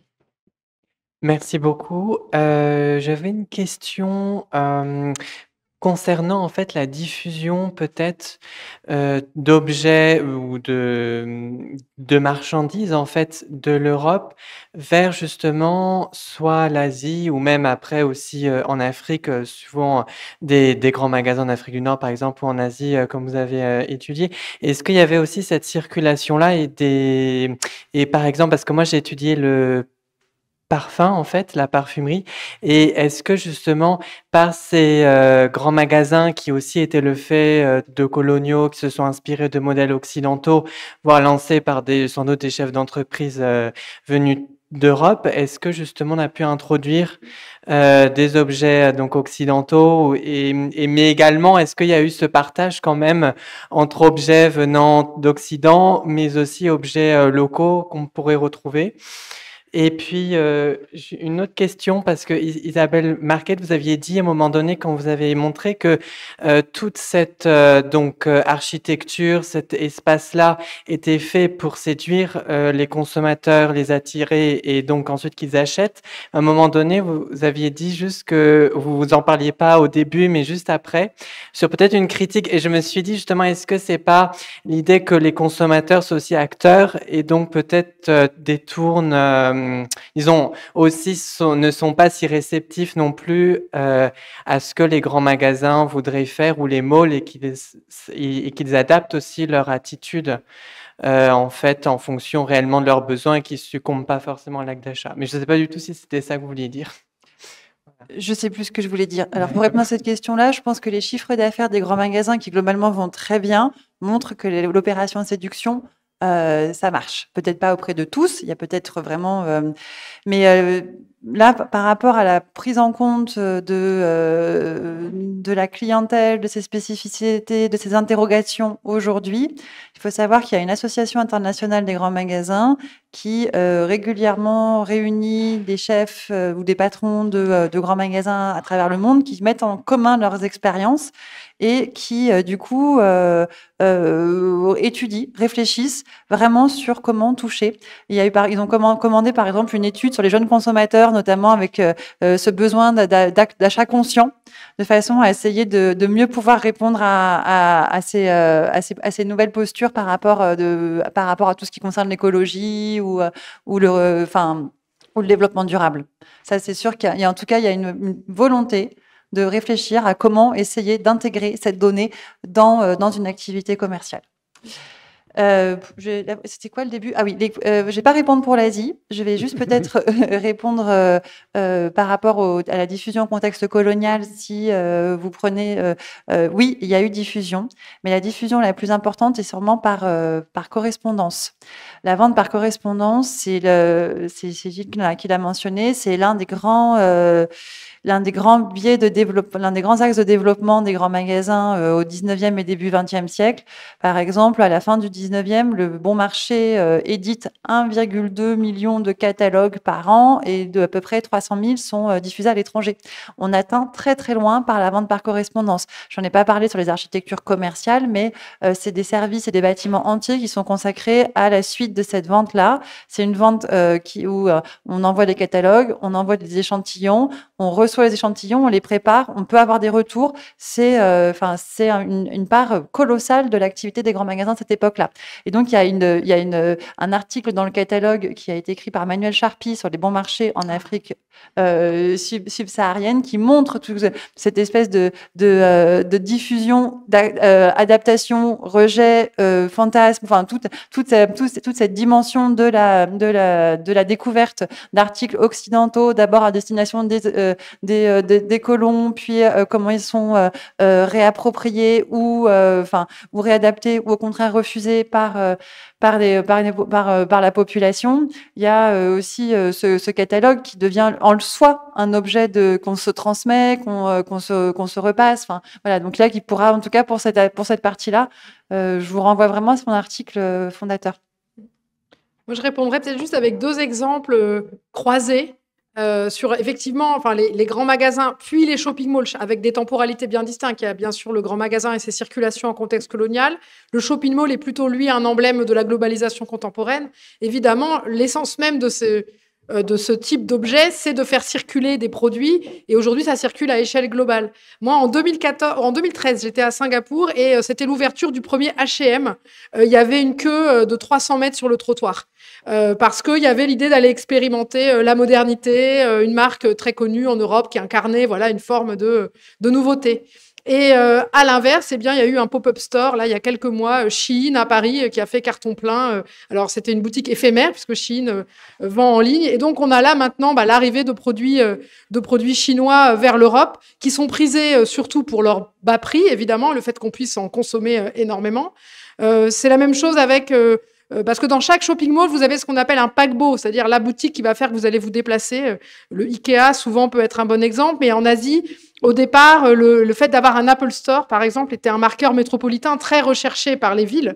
Je pense à celui de Hong Kong, qui est vraiment dans une situation, il est sur un pont en verre, une passerelle en verre, on le voit très loin, il brille dans la nuit comme un phare. Et à l'inverse, il y a eu l'ouverture des magasins Huawei aujourd'hui dans des malls en Europe qui servent de locomotive à l'inverse. Donc ça, à nouveau, le shopping mall, le grand magasin avant lui, sont un moyen de lire les mutations contemporaines de la société au-delà simplement du geste architectural ou du modèle économique. Et donc, effectivement, le mall, c'est vraiment un espace de circulation des produits qui vont dans différentes directions et qui disent des choses, des équilibres aussi économiques et géopolitiques du monde. Je voudrais, moi, répondre sur la question des produits. Vous avez parlé donc de circulation des marchandises et de phénomènes d'hybridation, etc. La Chine, à la fin du 19e, au début du 20e siècle, est grande consommatrice. Vous avez mentionné la question des parfums. Je pense aussi à la question à l'horlogerie. Comme vous savez, les Chinois sont très amateurs de mécanismes d'horlogerie. Le début du 20e siècle voit naître des entreprises chinoises de cosmétiques. D'ailleurs, ces entreprises ont été ressuscitées ces dernières années par nostalgie, parce que c'est lié à l'histoire économique et l'histoire des familles aussi, l'histoire personnelle. L'horlogerie, pareil, il y a des marques chinoises extrêmement célèbres qui font des produits extrêmement sophistiqués et qui font encore des produits très sophistiqués. Mais ce que je veux ajouter, c'est que les circulations ne sont pas... l'invention de produits et l'invention de stratégies commerciales ne se fait pas qu'en Occident, à destination de l'Asie. Et j'en veux pour preuve l'histoire de la très fameuse entreprise qui fabrique le baume du tigre. Donc, le baume du tigre, ce sont des Chinois de Birmanie. L'entreprise, à l'origine, est inventée à Rangoon. Cette entreprise construit un véritable empire entre les deux guerres. Les produits sont diffusés dans toute l'Asie. Ils ont des dizaines et des dizaines de boutiques et ils inventent des stratégies commerciales extrêmement innovantes. Ils possèdent des journaux. Ils possèdent des journaux à Hong Kong, ils possèdent des journaux en Chine, ils possèdent des journaux en Malaisie, dans lesquels, évidemment, ils font la publicité de leurs produits. Et ils inventent, bien avant Disney, le parc d'attractions. Donc, ils opèrent des parcs d'attractions pour les enfants. Il y en a un à Xiamen, détruit. Il y en a un à Hong Kong, détruit. Et je vous invite vivement à vous rendre à celui de Singapour, qui est une expérience unique, puisqu'en fait, il s'agit de parcs d'attractions qui visaient à éduquer moralement la jeunesse. En fait, c'est des petits personnages en plâtre qui racontent des histoires de la du patrimoine chinois, des histoires que tout le monde connaît. Et il y a en particulier quelque chose qui a terrorisé des générations d'enfants, qui est le pavillon consacré à l'enfer, où les parents emmenaient leurs enfants pour leur expliquer que si tu voles, voilà ce qui t'arrive, si tu mens, voilà ce qui t'arrive, etc. Et donc, et tout ça, c'est l'entre-deux-guerres. Donc, c'est une entreprise extrêmement innovante et un produit qui continue d'être massivement consommé globalement. D'autres questions, demandes de précision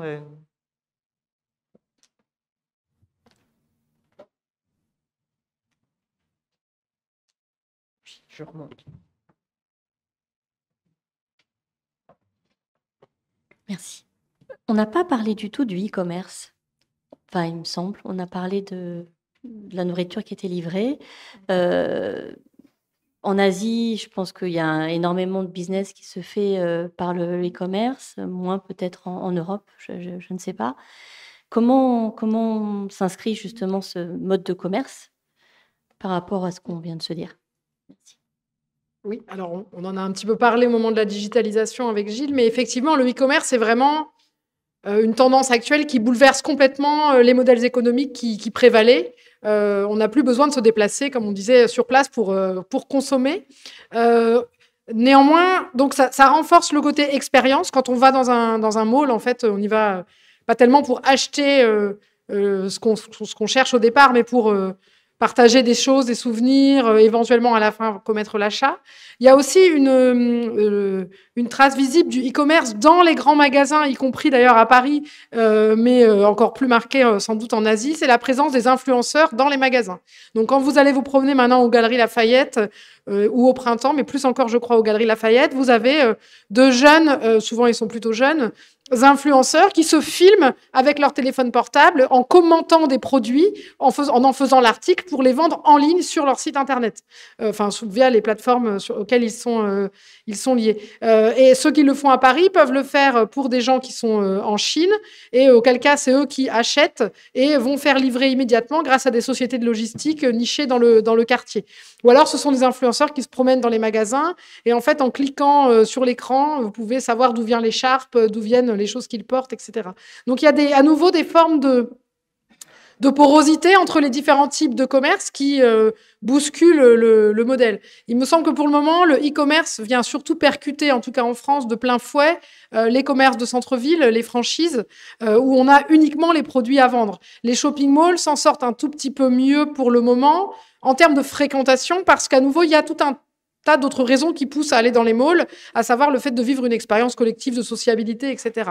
Mais au Vietnam, avant même le e-commerce, les malls étaient souvent en difficulté économique parce que les gens ne venaient pas pour consommer, mais spécialement pour se promener, en fait. Et le e-commerce renforce cette tendance. D'ailleurs, il y a même des commerçants dans les articles de presse des derniers mois, parce qu'on en parle beaucoup, qui disent les gens viennent parfois dans boutique simplement pour essayer, mais en fait, ils vont acheter en ligne parce qu'ils pensent qu'ils ont des promotions et un moyen d'avoir les produits ou sur des plateformes de revente. Donc, simplement, ils viennent pour essayer et ils ne consomment plus.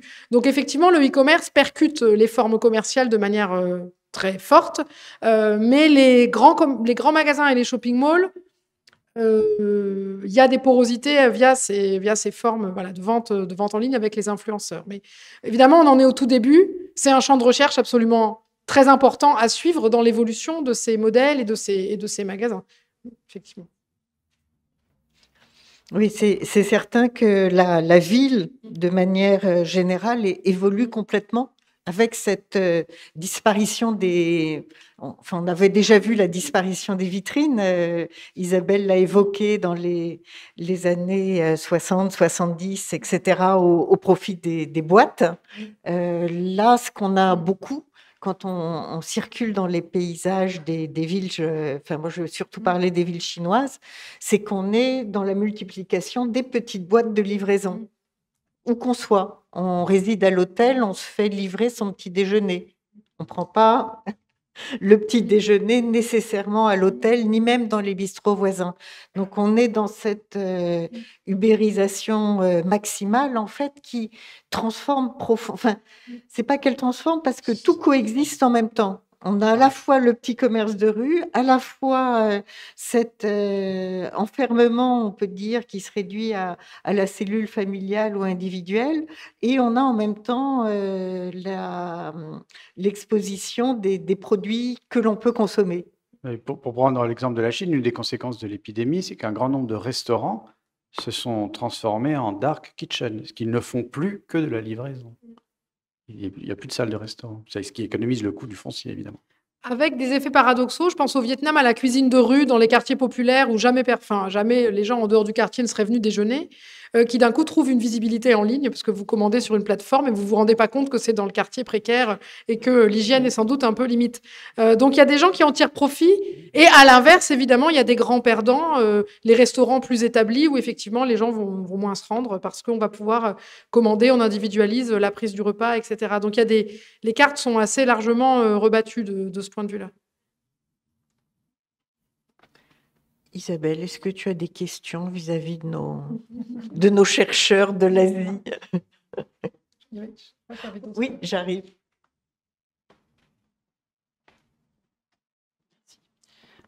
J'ai une question. Vous avez évoqué tout à l'heure rapidement le développement durable, enfin, peut-être une certaine volonté.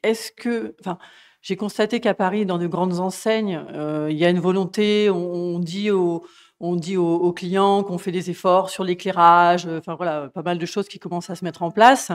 Est-ce qu'en Asie, c'est du greenwashing? Est-ce qu'ils s'y mettent? Est-ce qu'il y a une vraie volonté? Ou est-ce que, de toute façon, on consomme et on verra plus tard? Enfin, voilà, je ne sais pas comment ça peut se traduire. Moi, je pense surtout à l'exemple de Singapour. Singapour est la ville pourvoyeuse de modèles architecturaux urbanistiques. C'est une ville en contexte tropical qui va être une des premières à avoir, même dans les malls, des façades végétales. Donc, on va jouer beaucoup, comme on a joué du modèle de l'éco-cité, on va proposer l'éco-mall. Mais évidemment, c'est du greenwashing, puisque à l'intérieur, le but, c'est toujours d'avoir des boutiques où les gens vont consommer, mais il peut y avoir des modèles vertueux de réutilisation de l'eau, la place de la végétalisation aussi. Donc, c'est souvent un rapport à l'environnement qui joue toujours au service du décor qu'on évoquait, l'idée qu'on va dans un décor un peu fantastique, qu'on retrouve d'ailleurs dans l'aéroport international Changi, qui se vante toujours d'être classé dans les top 3 des aéroports mondiaux, et qui a récemment installé une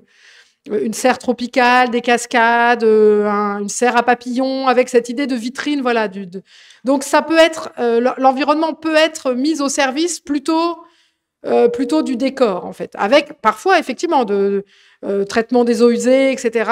On joue sur la luminosité. C'est des choses qu'on peut trouver, mais qui ne sont pas encore massives. C'est plutôt les malls de dernière génération et qui vont jouer, puisque le problème d'un mall, c'est d'exister alors que d'autres... Enfin, il y a vraiment une fuite en avant dans l'idée d'attirer des clients dont la base est malgré tout limitée. Et donc, l'environnement, en tant qu'élément d'innovation architecturale, peut être un vecteur dans le contexte singapourien, où les gens sont très friands d'innovation architecturale, que ce soit les Singapouriens eux-mêmes ou les visiteurs qui s'attendent à être dans quelque chose qui a une vision du futur. Dans le contexte vietnamien, absolument pas. On a même d'ailleurs l'ouverture récente de patinoires comme élément d'attraction. Voilà, il fait 30 degrés à Saigon toute l'année et on ouvre des patinoires comme on les a dans les malls de Dubaï. Donc pour le coup, c'est pas du tout un argument qui est encore utilisé. En Chine, je ne sais pas. Très forte. Oui, non.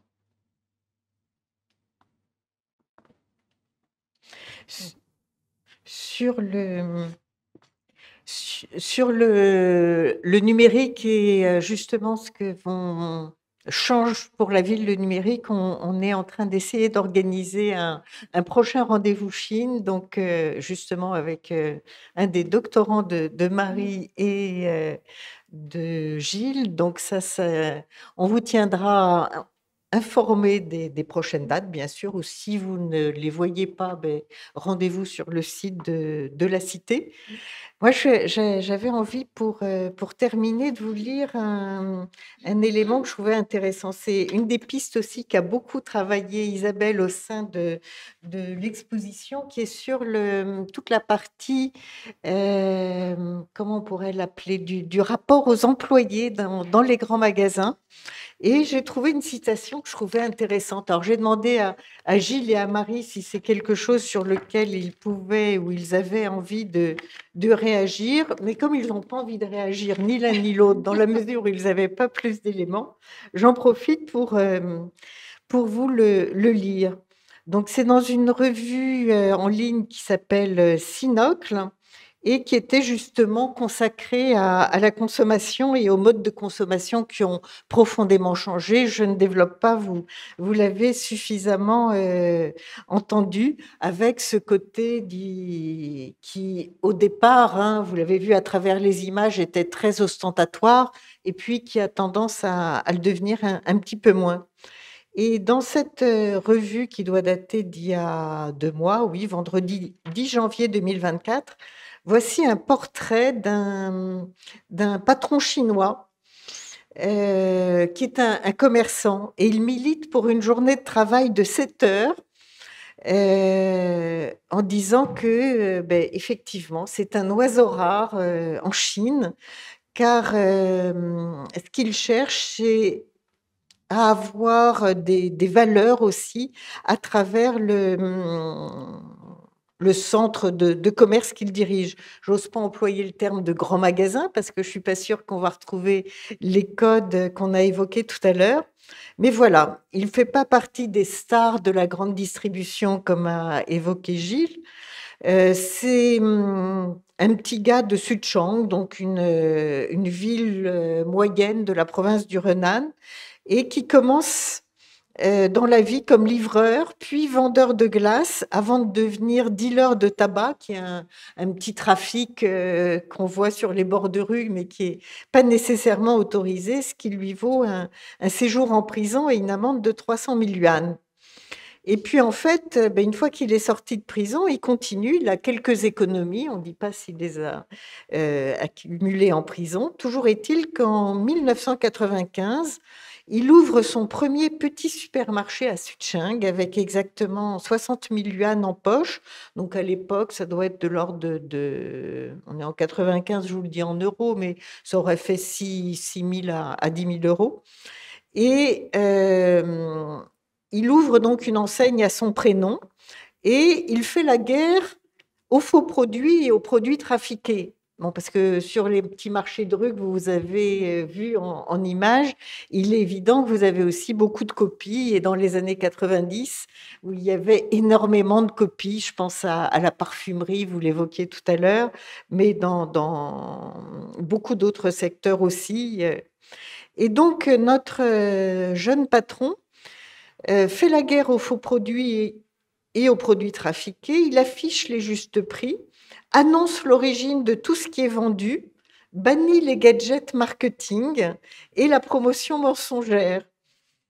Une vraie contre-culture sur le marché de la distribution. Donc, c'est pour ça que j'ai plaisir à le lire. C'est parce qu'on n'est pas habitué à avoir autant d'éléments aussi distincts. Il fait très rapidement fortune et au meilleur jour, particulièrement le 1er mai, le trafic dans ses enseignes peut monter à 300 000 clients par jour. À partir de 2000, il décide de partager les bénéfices de son entreprise avec ses salariés, 50% pour commencer, puis 80% avec un objectif de 95%. En 2021, il prolonge les congés annuels payés de 30 à 40 jours, puis il exige de ses salariés qu'ils en profitent pour faire un grand voyage d'au moins 10 jours, dont ils doivent écrire le récit à leur retour. Encore plus fort, l'année dernière, donc, l'illuminé de Suchang, tel que le présente le journaliste, a aboli le malheur au travail en proposant à tous ceux qui se sentaient malheureux de prendre 10 jours de vacances supplémentaires. On est donc dans la province du Henan, qui est réputée être une des plus pauvres de Chine et qui est devenue un petit peu célèbre grâce à ce grand patron fourriériste, comme l'appelle notre reporter.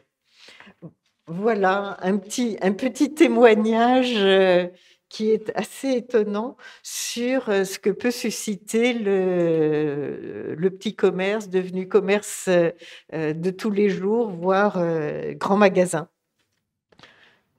Ça vous inspire toujours pas plus de réflexion si Gilles, quand même, comme sociologue. Non, si, la question des conditions de travail pour les employés du commerce est une question très importante. Une grande partie en tout cas les petits commerces, les petits commerçants, les commerces de rue, c'est des petits patrons, c'est des tout petits patrons. Donc c'est des petites activités familiales, c'est un couple, c'est une mère avec son fils, enfin voilà. Donc ça, c'est des gens qui s'auto-exploitent de longues heures de travail. Après, donc dans les grands magasins et dans les grands magasins de luxe, comme vous le savez sans doute, les personnels sont extrêmement vigoureusement formés, entraînés à l'obséquiosité et vraisemblablement, en tout cas en Asie, licenciés assez rapidement dès que les kilos arrivent ou que l'âge dépasse une certaine limite. C'est extrêmement sévère. Donc voilà, la question de commerce et classe sociale est une question tout à fait importante. Bon, ben on va pas l'aborder pour cette séance-ci, sauf s'il y avait des demandes dans l'assistance. Non, pas plus que ça. Je vous propose d'applaudir chaleureusement nos invités du jour. Merci Isabelle, merci Marie, merci Gilles. Et avant de conclure, puisque vous avez vu que la sociologie est un enjeu important en Chine, même si les départements de sociologie ferment un peu dans les universités, j'en profite pour faire de la publicité pour le dernier livre dirigé par Gilles Guilleux et Chelou, Quand la Chine parle, et qui présente à partir des expressions populaires actuelles et contemporaines en Chine tout un portrait des évolutions de la société. Voilà, Il y a un chapitre sur les taïko, c'est-à-dire les gens qui achètent des produits pour les revendre en Chine. Il y a un chapitre qui s'intitule Peisong Xiaoke sur les livreurs. Donc la question du commerce est présente dans l'ouvrage.